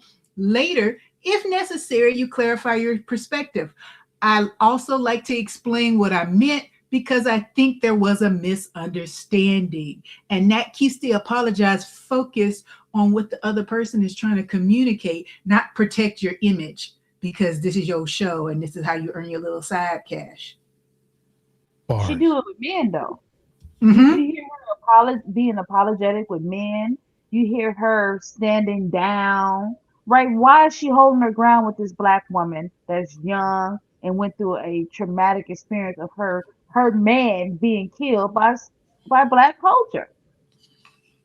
But the star mom already done read her rage baiting, and she made sure the audience knew that what she was talking about too, because she didn't just start with, do you know about rage baiting? She explained what it was. So she's already read Kendra's card.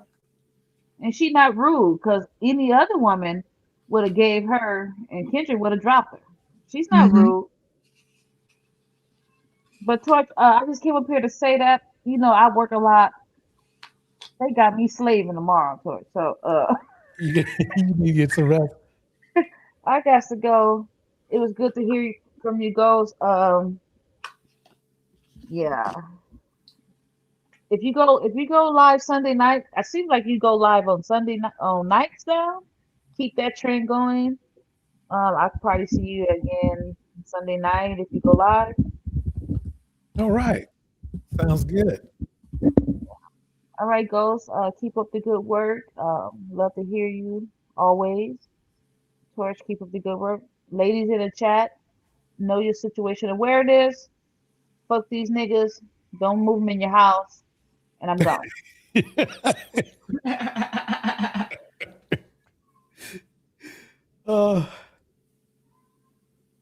when I sit here, look, you meeting me for the first time, me and you for the first time. I don't know you prior to this. Obviously, your answer was very terrible, and I already said I apologize for that. But it's not rage baiting, it's question baiting, because this is a dating show. So I'm gonna ask you questions. She did it again. No buts. She could have just moved on. The smart move would have just been, just went to the next. So what are you looking for in a man? That kind of stuff.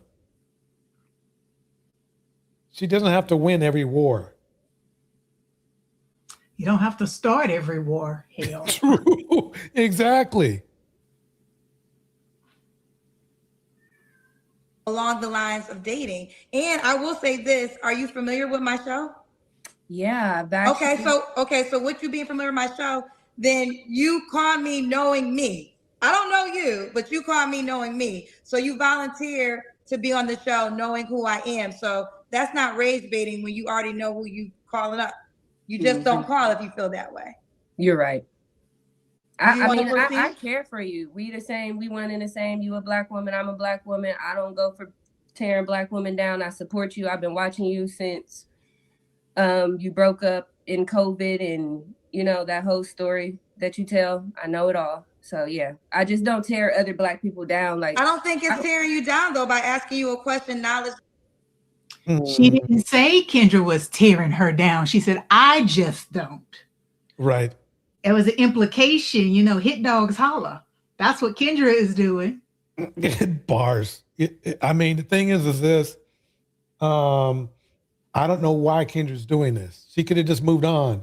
A professional would have been that's like, okay, let me move. Okay, so what do you like to do for fun? What do you like to go, what are your hobbies? What kind of guys do you like? She could have moved on with them almost. She has how should I explain it? A bunch of other options of conversation she can go through. But for some reason, she just wanted to argue with this woman. I don't know what it is. Her little feelings are hurt. This is her show, and she got called out. And like the star mom said, she didn't say, Kendra, you are. You are. She says, I've been watching you. I know who you are. And the thing that tickled me is the star mom, the guest. She kind of, when Kendra said, you watch my show, you know me. She was kind of tickled because that was, I don't know if Kendra even realized it, but she was saying, okay, this is who I am. I'm petty and gaslighting like this. You knew this about me and you still called in. That's exactly what Kendra was implying when she said, you watching my show, you know me. And then the star mom was just kind of smiling and giggling to herself. I don't know if you caught that little side smile and little giggle to herself. Mm-hmm. Yeah, yes. Kendra was telling on herself, and I don't think Kendra even realized she was making herself seem so petty. Saying like, hey, I'm a jerk. You knew I was a jerk. You watched my show. I'm a jerk. So you called in knowing that I am small and petty and a jerk. Exactly. To me, it's like, let's see where they're going with this, because this is really like based on dating. I'm not gonna agree with that. The comments are kind of mean, but I'm not watching the comments. But that's okay. Like, bullying. This is what I'm gonna say to this, Jewel, and just being honest and transparent. And we are grown. You volunteered to call, right? Mm-hmm. And you said you've been watching me for 5 years. So when you pushed the button, sat up, and called us, you volunteered to deal with everything that you are speaking on right now. No. She's trying to make. Now, this is where I really disagree with Kendra. There is nothing this woman did for her to be getting this kind of smoke. That's like when dudes say that women deserve to get attacked because of the clothes they wearing. Right. It's still a dating show. There's still rules. And usually what Kendra does is if somebody, she reads the room. Usually what she does is if the guy's a jerk, she might, be a little bit snippy back to that person.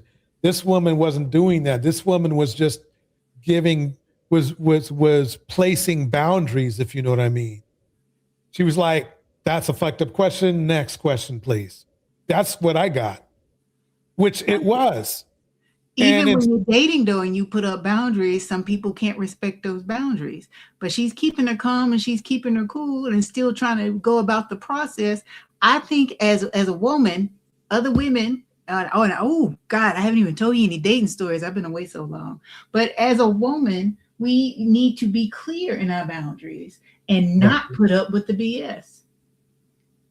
I mean, I think it's perfectly fine if Star Mom just excused her from this call. It's like, you know, I am a reasonable human being and I have treated you with courtesy and respect. And I was kind of hoping for the same treatment. But if that can't be provided to me on this show by the host and the audience, then I will excuse myself and keep watching from afar and just click, be done. Right. Because the person she's looking for, I tell you, the person that woman is looking for is not a fool. She's not looking for the dude that's going to be cheering Kendra on and be slobbering at the mouth for drama and ratchetness. She's not looking for that dude. She's looking for the dude that's going to come and say, you know what, that was a nice young lady and she carried herself well and she was well spoken and she was clear about what she wanted. That's the type of person I want to meet. Exactly. Like a right? vessel. And I can't, and whether it's right or wrong, we could debate all day if the comments are mean, if you don't like the way my questions are, we could debate that. But the fact of the matter is you volunteered to be a part of it. And I stand by that. See, this, all that Kendra's talking right now, if everything that Kendra was saying is true, then why isn't Kendra just moving on? Yes, it's your show. Let's move on and do your show. Why are you trying to berate this person over again when it's your show? The next question, please. Especially with 5 years in, when you call us, you know what you're getting into. And that's why in the beginning, and I don't know if I was reading energy, but I felt like there was something. That's why I said, are you in a good mood? I felt like there was something. I didn't know what it was. And now we're here. So now I feel like, wait, hold on, I'm gonna let you finish, but you saying like, I almost feel like you have some built up animosity to a certain degree because you're saying different things that I do not agree with. So what did she say that she didn't agree with? She just said that it was a foul for her to ask a question about, you know. Again, I don't know when your child's father passed. I can imagine June 14th of 2025. So a little bit over a year ago. And like I said, on my fourth son's birthday. So talking about anybody's, I just want to go. Let's go to the next question. Let's go to the next. There we go. There it is right there. That's all. See, this is where Kendra should have took it like what, 15 minutes ago? Because it's a dating show. We still haven't got to the part of what the woman is looking for. Right. It's so interesting how people react when a truth hits the room. The ones who have nothing to do with it usually keep it moving. But the ones who feel seen, they start yelling, defending, explaining. That's when you remember, you know what they say, a hit dog hollers. Yeah. Next question. Can we please go to the next question? We'll go to the next question. Okay. There we go. Jewel, Ohio, 38. So I'll call you Jewel, right? Yeah, my name is Jewel Simpson. Okay, I'll just call you by your first name. And you're not working, you don't believe in zodiacs. Okay. I said that I'm a stay-at-home mom, which pays me very well. So what happened is my husband got killed at work. And so therefore we also get Social Security and workers' comp and all of those things. I graduated college in 2013 with a criminal justice degree and figured out that I didn't want to be a part of the criminal justice system. And I had kids young. My high school sweetheart, we started having kids right out of high school, which is another thing. You know, people who have kids young, they're usually, because I know we kind of read people who have kids young on this show, on this platform. And I just wanted to speak for those type of people. You know, usually people who experience sexual type of situations at young ages and babies at young ages, it's all due to unhealed trauma. And I know that because I am a victim of that. You know, somebody took advantage of me. And in that sense, I lost my I lost my innocence, and it made me promiscuous, you know. And so that's what pushed me into having sex early, and that's why I have 5 kids. But sex just don't come. You just don't start having sex because that's just what you want to do at a young age, and like that's trauma. So like anybody who's had kids outside of marriage, outside of wedlock, outside of anything, that's trauma. Like that's trauma. That's because this is deep. She's deep. She's very, very, very intelligent. You know, something happened that we lost value in ourselves for a moment, you know, and maybe we didn't go to counseling. Maybe we didn't get the help that we need. Maybe somebody never took us to church, so we never found God. Because that's when I changed my life, when I found God. That's when I gave up zodiac signs, because in the Bible, it says that you can only have one God. And zodiac signs is a God. So that's why, that's why you don't do zodiac signs in if you're a believer of Christ. But yeah, so like when you give yourself to Christ, you become new. You become like a born again version. You know what I mean? So you get a clean slate, and that's what changed my life. That's what made me heal. Because I know, first of all, I came on this platform because I know as soon as a person say they have kids, y'all go crazy on them.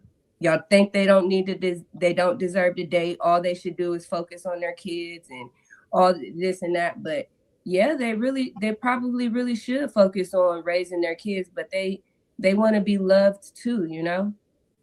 And receiving bad advice from somebody that you watch on the internet, and it don't help. But go ahead. What's the bad advice? It's just, you know, I don't know. Have you ever dealt with somebody who's been through sexual trauma? Well, first of all, here's the deal. I'm not a That was a therapist. good question. That was a good question. See, Kendra's still a little bit mad, it seems. Yeah, Why Seeking Knowledge called it. She was sitting there, not sympathetic, no empathy. She was seething in her seat. And that just pissed me off. Well, I know I work, I go to school, I do it all. Give that woman some credit. Being a stay-at-home parent may not come with a corporate paycheck, but it is still labor, and that keeps families functioning. It isn't what the market pays. It's about the care and time and energy she's putting into her kids. How do we know one of her children is not the next president? She is pouring into her kids. That is labor. She said, oh, she don't work. She works. If you have 5 kids, even though the oldest one is kind of grown, that is some work. And I'm not trading my job for that in 100K more. No, not 5 damn kids.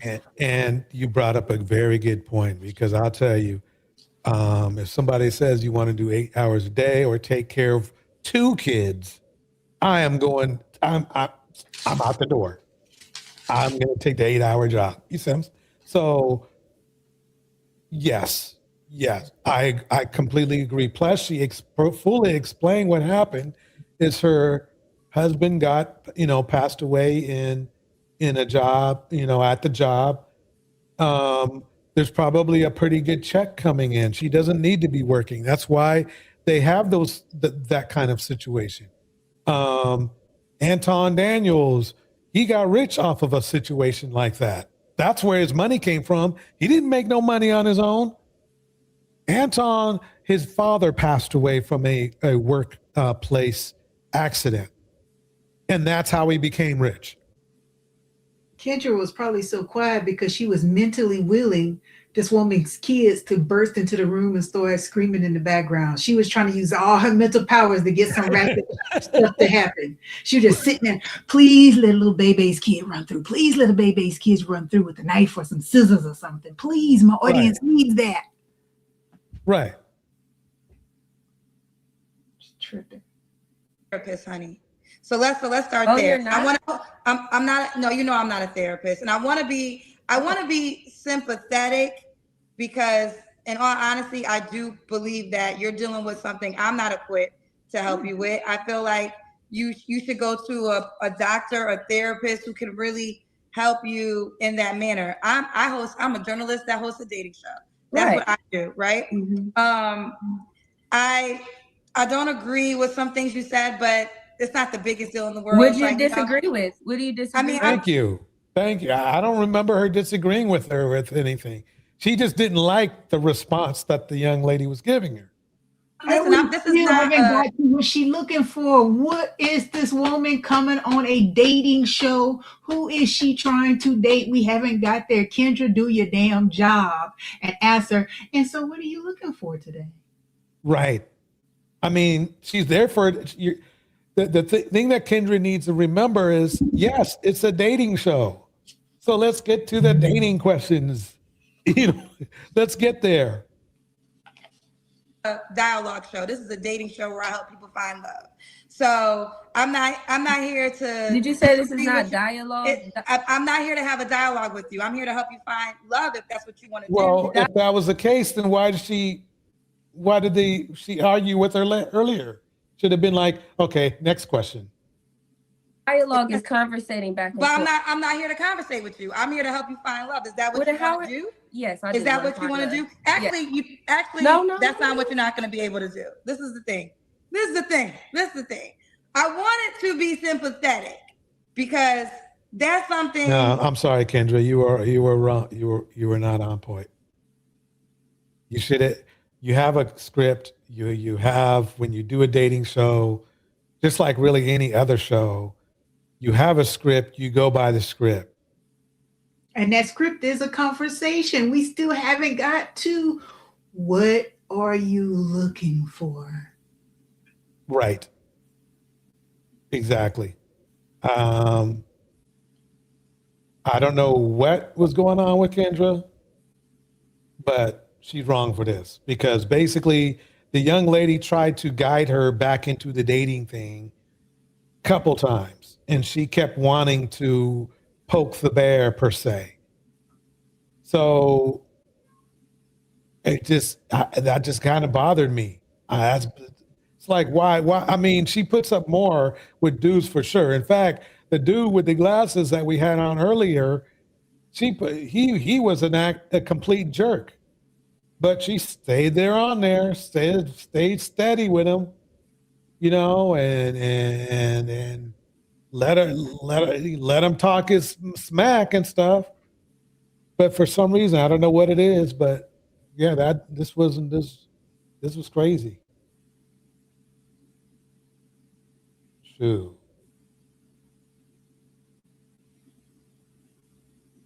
Let me jump into one more clip. Well, y'all, it is settled. Kandi Burruss and Todd Tucker's divorce settlement. And what Kandi wants to keep confidential because we know what happened, y'all. Let's get into it. Make sure you guys are liking the video. Let's get into it. Minerva says Kendra's not equipped for her own show. That's a good. An argument can be made. I'm not going to say yes or no, but I will say an argument can be made, especially because Kendra has been in the game long enough to know how to be professional and not to take things personal. But it's clear that she did take things personal. She couldn't be the star of her own show because that woman wasn't ratchet enough. Good point. Good point. Now, this next clip, they say, you all know what happened. I am very happy and proud to announce that I don't know what the hell happened with Kandi Burruss. I don't follow her. I don't know what happened.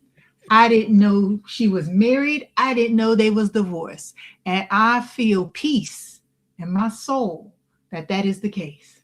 I don't think, that's a great way of putting it, because I don't think you missed much. Let me first of all give some verbal shout outs to Why Seeking Knowledge, Minerva's World, Tiffany, Miss Alto, Miss Hyenas is in the house. Thank you again, Miss Hyena, by the way, for the clips. I appreciate everybody being in here this evening. Let me play a little bit. Let's go ahead and dig into this situation with Kandi Burruss, who I know very little about. This will be a complete reaction, and we'll go from there. Here we go. And got the scoop on lock, spilling all the tea while it's still too hot. Where did it come from? Well, I was just going to give y'all an update yesterday. I said, what's going on with Kandi Burruss and Todd Tucker's divorce? Well, they have reached a settlement. It is being reported everywhere. And I want to know who is the one that told the blogs, because it is a confidential settlement. And I just want to know, where did it come from? Well, one thing you guys should know, if you've been following me and my coverage on this entire situation, is that here's my issue with this. We're in this society where men are supposed to be the leaders, and the men are control everything, and the men are men and everything like that. But why is it like every time a woman with money gets ripped off by their ex, it's like it's not, there's a higher percentage of success with these men getting money from women than there is women getting money from men. It's like, you think about it, look at what was her name? The woman who had this talk show. I can't believe I forgot her name. You talking about Whitney Williams? Yeah. She got took to the cleaners. Halle Berry got taken to the cleaners. Apparently, it looks like Kandi Burruss. So what bothers me is this: is if we are men, why aren't we saying, okay, well, I was living good off my wife, whatever, right? And now it's over with. Let me go out here and be a man. I'm a man. I can live in man society, whatever.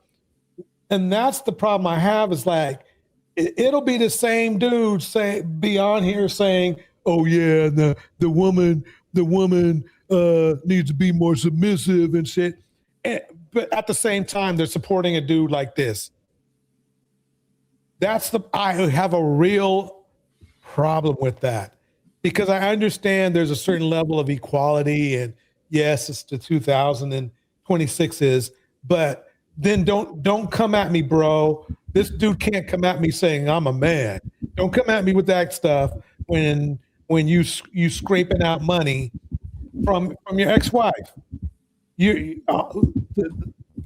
What he's doing is he's proving to me why he's not worth being around her. I mean, anyway, let me calm down. Okay, let me play this clip. Here we go. He wanted to keep this entire thing confidential. In fact, I had told you guys before that if Kandi's motion succeeded, that we wouldn't be able to see any of the documents. We kind of spoke about that. But additionally, Todd was like, no, let's leave it open. So we know that Kandi did not want the public to know what was going on. Now, what is it that Kandi wanted to keep confidential? Who knows? But at this point, because they have reached a settlement, we won't get to see what that is. And you know why? Because it did not occur in court. It happened amongst the attorneys. Now, generally, y'all, if they would have went to court, there would have been a court order, and we would have been able to see everything. Now, with this confidential settlement, I don't believe that we would be able to see it. It's kind of like their, what is that thing? That's the advantage of a settlement is that that's why a lot of people agree on settlements, because they're being discreet is very important to them. A lot of larger companies do that too. They even if they think they can win or will win or won't win, their goal is to settle, because then they can keep all their, especially when it comes to like keeping secrets, policy secrets, or keeping industry secrets. Those secrets are value to them, so they do not want to give those out.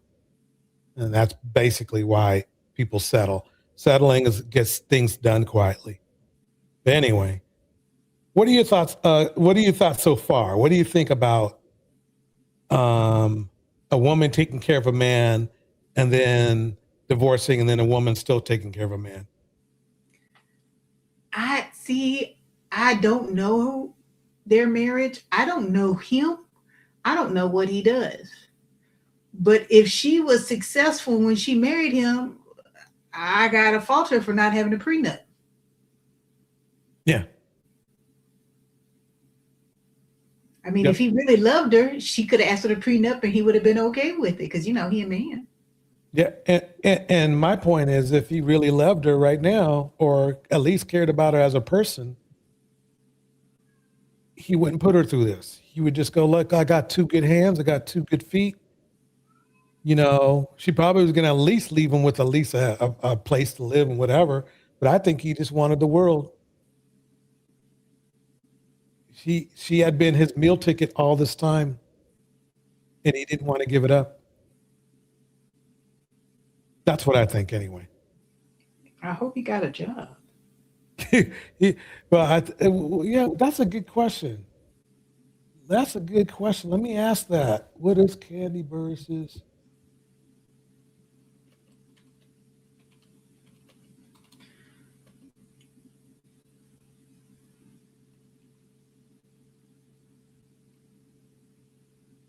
Bandit do?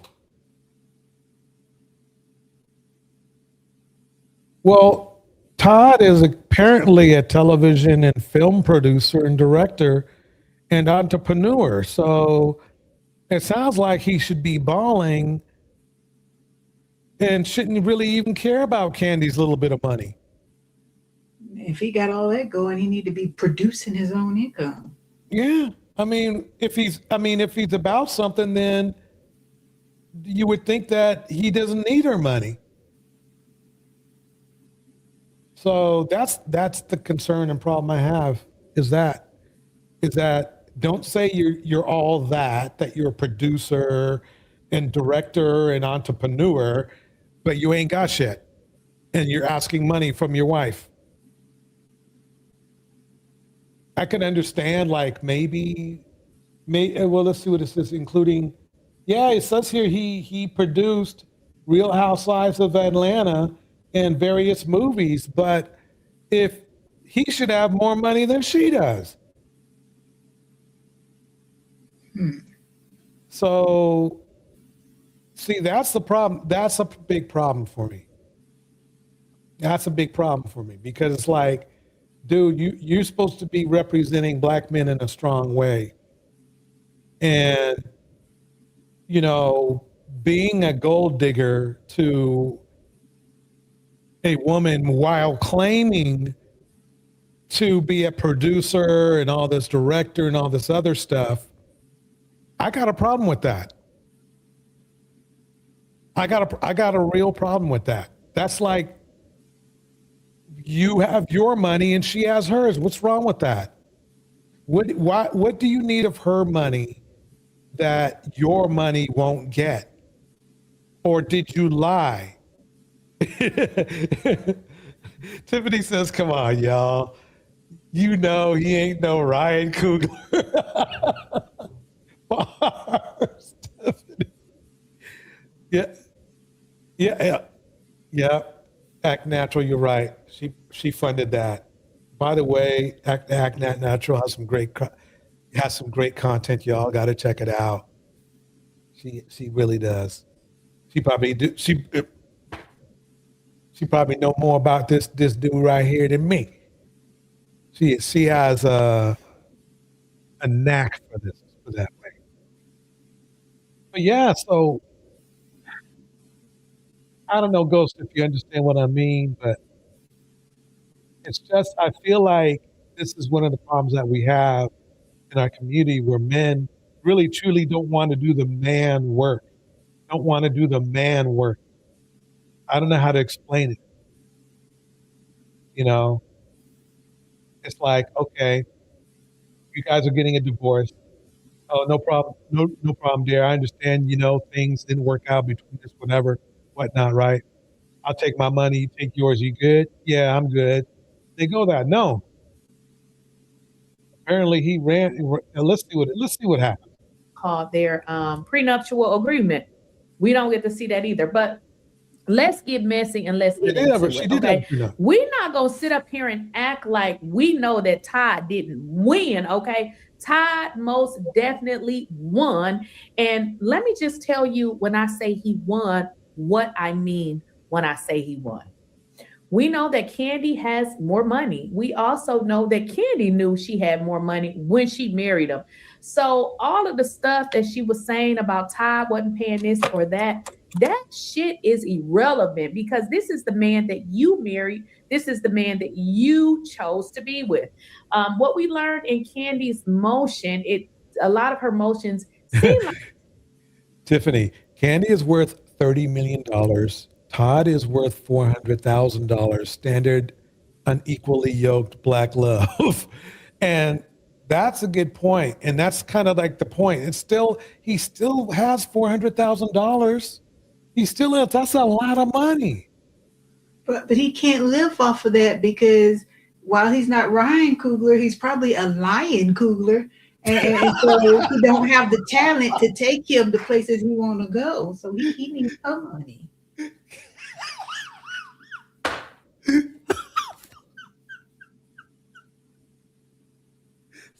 But if he's not alive,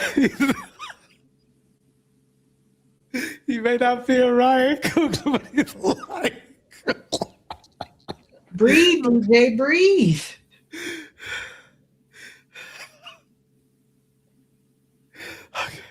Okay, you caught me off guard with that one. That was part of that. Oh man. Okay. Okay.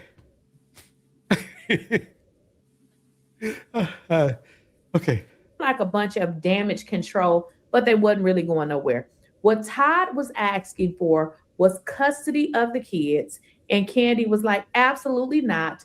And then we know that Todd wanted some kind of settlement, because keep in mind, he's more than likely going to move out of that house.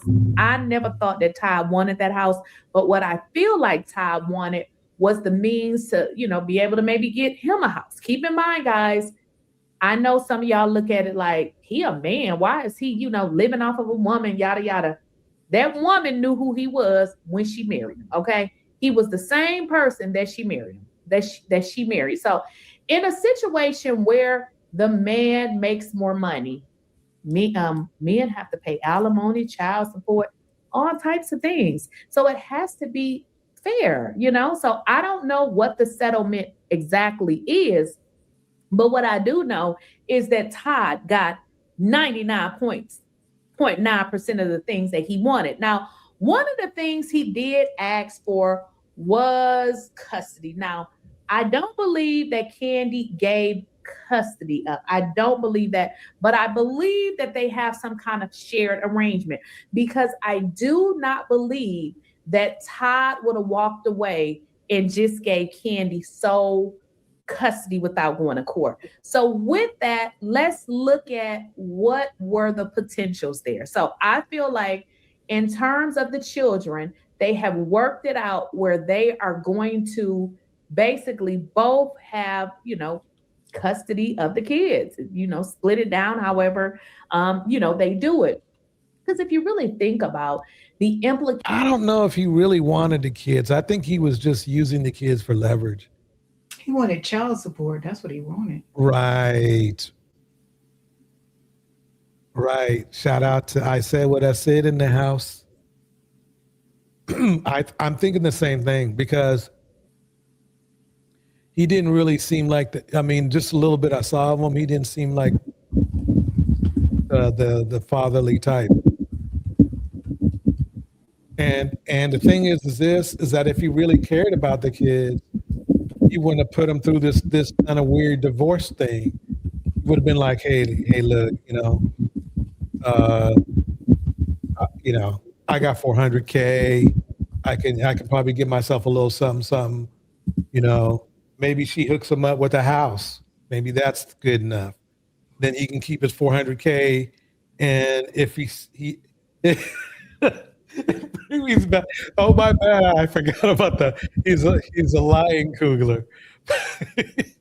So, but yeah, I don't know. I'm just very old fashioned when it comes to that. I mean, I just believe that no matter if you're a man, then you have to do man things, which is to take care of your own ass.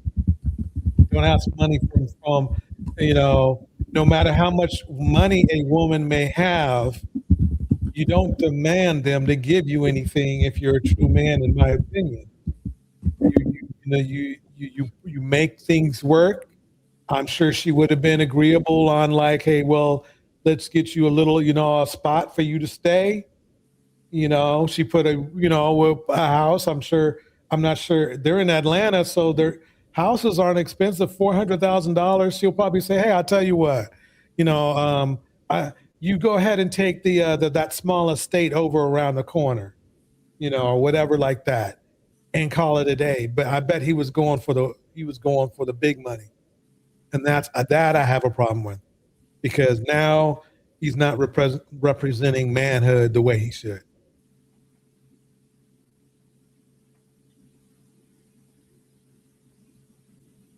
Anyway, let me play a little bit more of this. Here we go.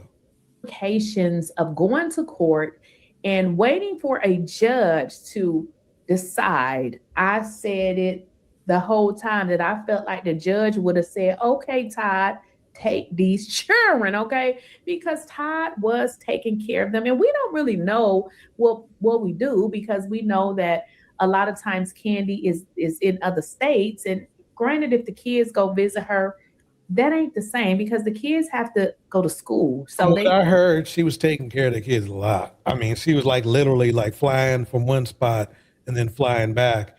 And the reason why she had to fly out in the first place is because he wasn't making any money. So she had to make all the money.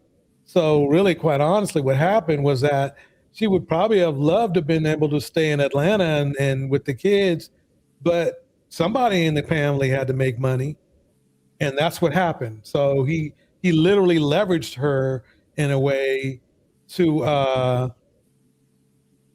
in a way she became the breadwinner, and he used that against her, in my opinion.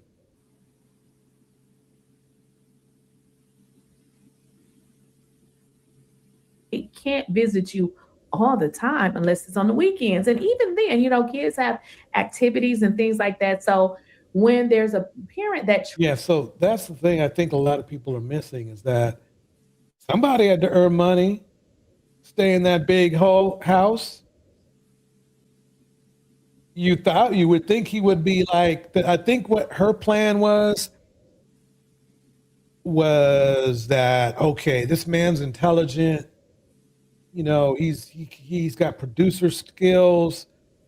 Maybe he can be the next Ryan Coogler. And he just simply chose not to.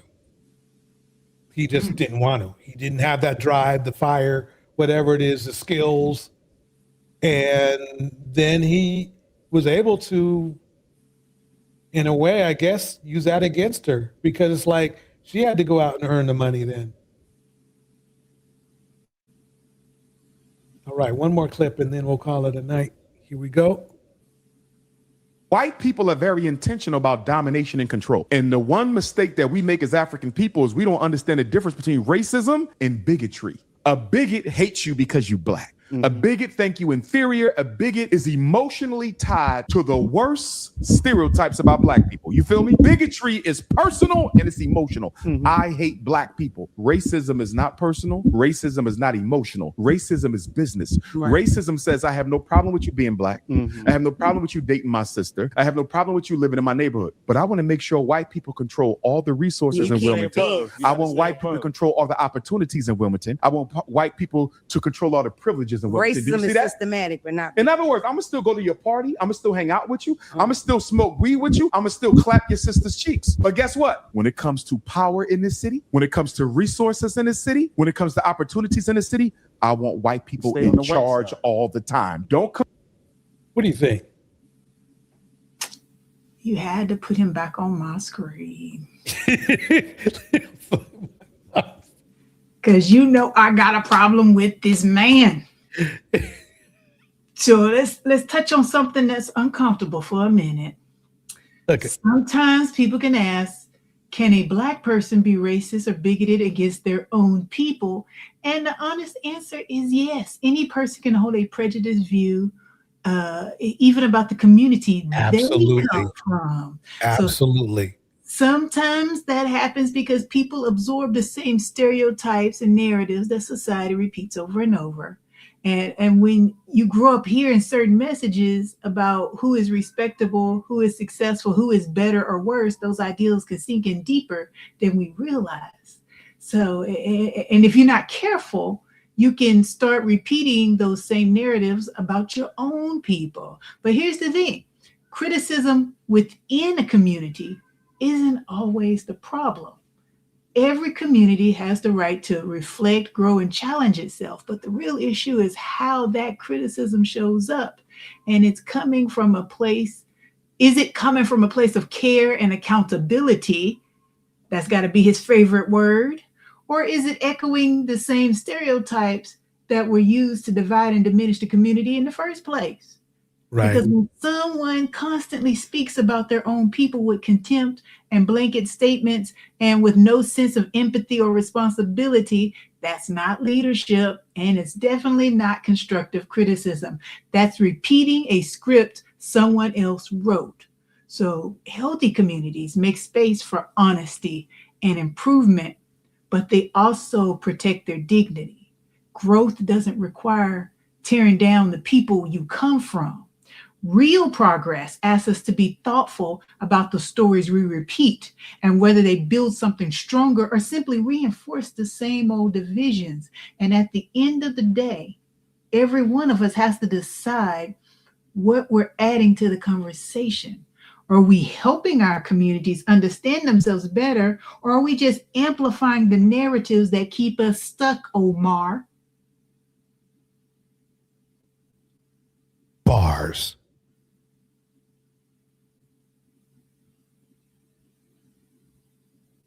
So anyway, let's see if we have one more.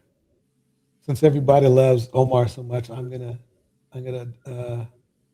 put on one more clip. That's not him. You keeping that man in business. That is. Don't let this man ever have a school. Hell, don't even give this man a school of fish. We just need to let him go somewhere and disappear. I think he lost. People were saying he lost the school. I think he lost it.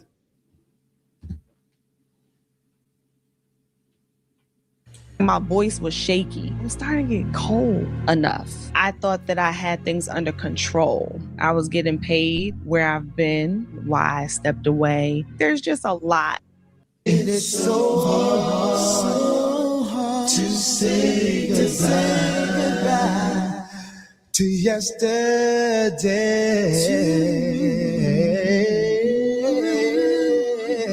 I ended up making the decision. I stepped away. I did it in a way that I felt was respectful and clear. It wasn't because I was angry. It wasn't because I was trying to make a statement. It wasn't because of what people online may have been assuming. It wasn't because of what was going on in the internet ecosystem. Had nothing to do with any of that. I stepped away because I believe God made it clear that this was no longer where he wanted me to spend my time in the season. This is the part that really confirmed it for me. When I stepped away, I felt peace. I felt peace. And like I said before, man, much respect to Carrie. Shout out to Carrie. I did check out. This is the problem I have. Okay, so all of these people are from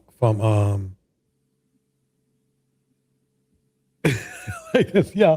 The only thing a broken clock can tell you is it's time. This time of death. Oh, that's funny. First Tiffany. Let me read these votes. This is good. Umar is like a broken clock, which is correct twice a day and nothing more. And then Concrete goes, and the only thing a broken clock can tell you is it's the time. But anyway, back to Anton's crew. The question I have for all of these people here is, the concern I have is what drew them to be on Anton's channel in the first place. And I know it's a very uncomfortable question, is that you tolerated this guy for how long? So what happened? A couple of Carrie's videos even before this, right? Just to check out, just to, take a look at her channel.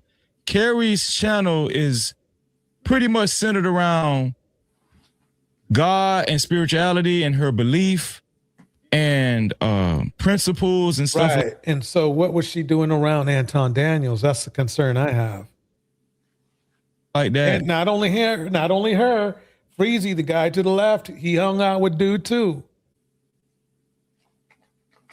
Did they feel like it was the right time to leave just for money, or do they still have some beliefs to be around a man who literally is just as bad as Umar?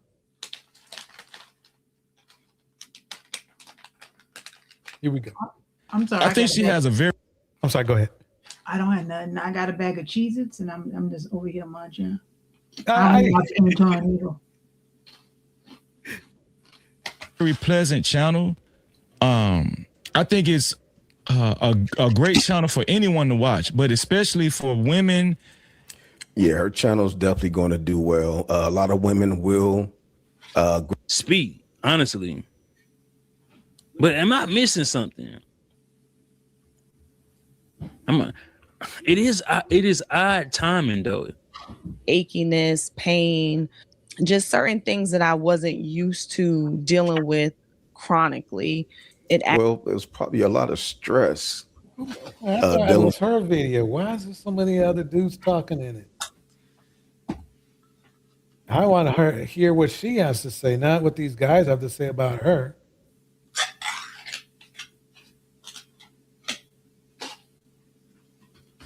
Your husband felt. Okay. There ain't nothing here. All right, everybody. It's just, I can't believe I was just going to be on here for an hour, but it's almost getting around 3 hours. Okay. I guess you guys are just too doggone interesting. Any last words for this evening, Concrete Ghost? A couple, because I got a hold of it. It's too late to be eating, but I got these Cheez-Its. If you've never had Cheez-Its and fresh peanut butter, I'm not talking the Jiffy. I'm not talking Peter Pan. I'm talking about farmers market fresh peanut butter. Oh my God. I'm gonna start church early tonight because I am grateful to the Lord for giving me this snack. But anyway, I just want to say to the ladies, let this be a gentle reminder before we say good night. Be careful who you decide is worthy of your time, your energy, and your attention. Your presence is not small currency. It is valuable. And not every man who asks for your attention has earned the right to hold it. Sometimes the best thing you can do is step back and watch. Because when you give a fool enough rope, he'll eventually show you exactly who he is. You don't have to argue, chase, or prove a point. Time and character have a way of revealing the truth all on their own. And to the fellas out there still performing, still pretending, it's getting too hot in the kitchen to keep the mask on. The truth has a way of sweating through every disguise. So ladies, protect your peace, guard your time, and remember, attention is a gift, not an obligation. Give it wisely. Rest easy tonight, and we'll see you the next time. Woo, woo, woo. Peace and blessings. All right. Thank you, Ghost. Let's hit your beat real quick. Here we go. Hey, Torch. And friends. I like to give everybody a shout out and thank you so much for coming through. Shout out to Tiffany Jackson on stage. Can't forget about Concrete Ghost and Cyber Dreams. Thank you for your spending a little time on stage. Huge shout out. Why you seeking knowledge? I said what I said. Minerva's World. Act natural under pressure.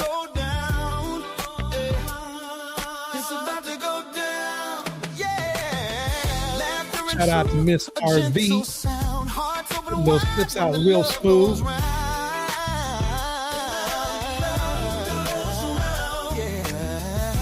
Henry Mars was in the mix.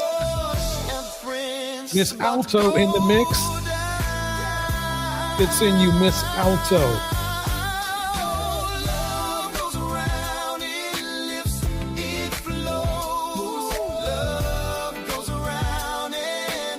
Kevin was in the mix.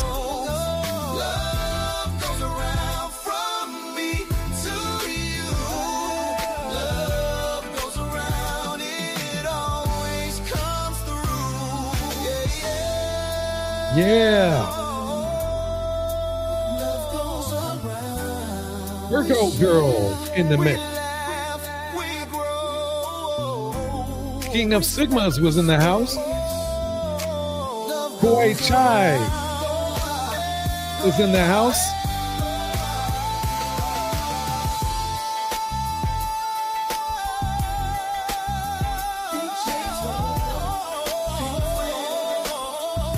That is the jam right there. I can't play that song enough.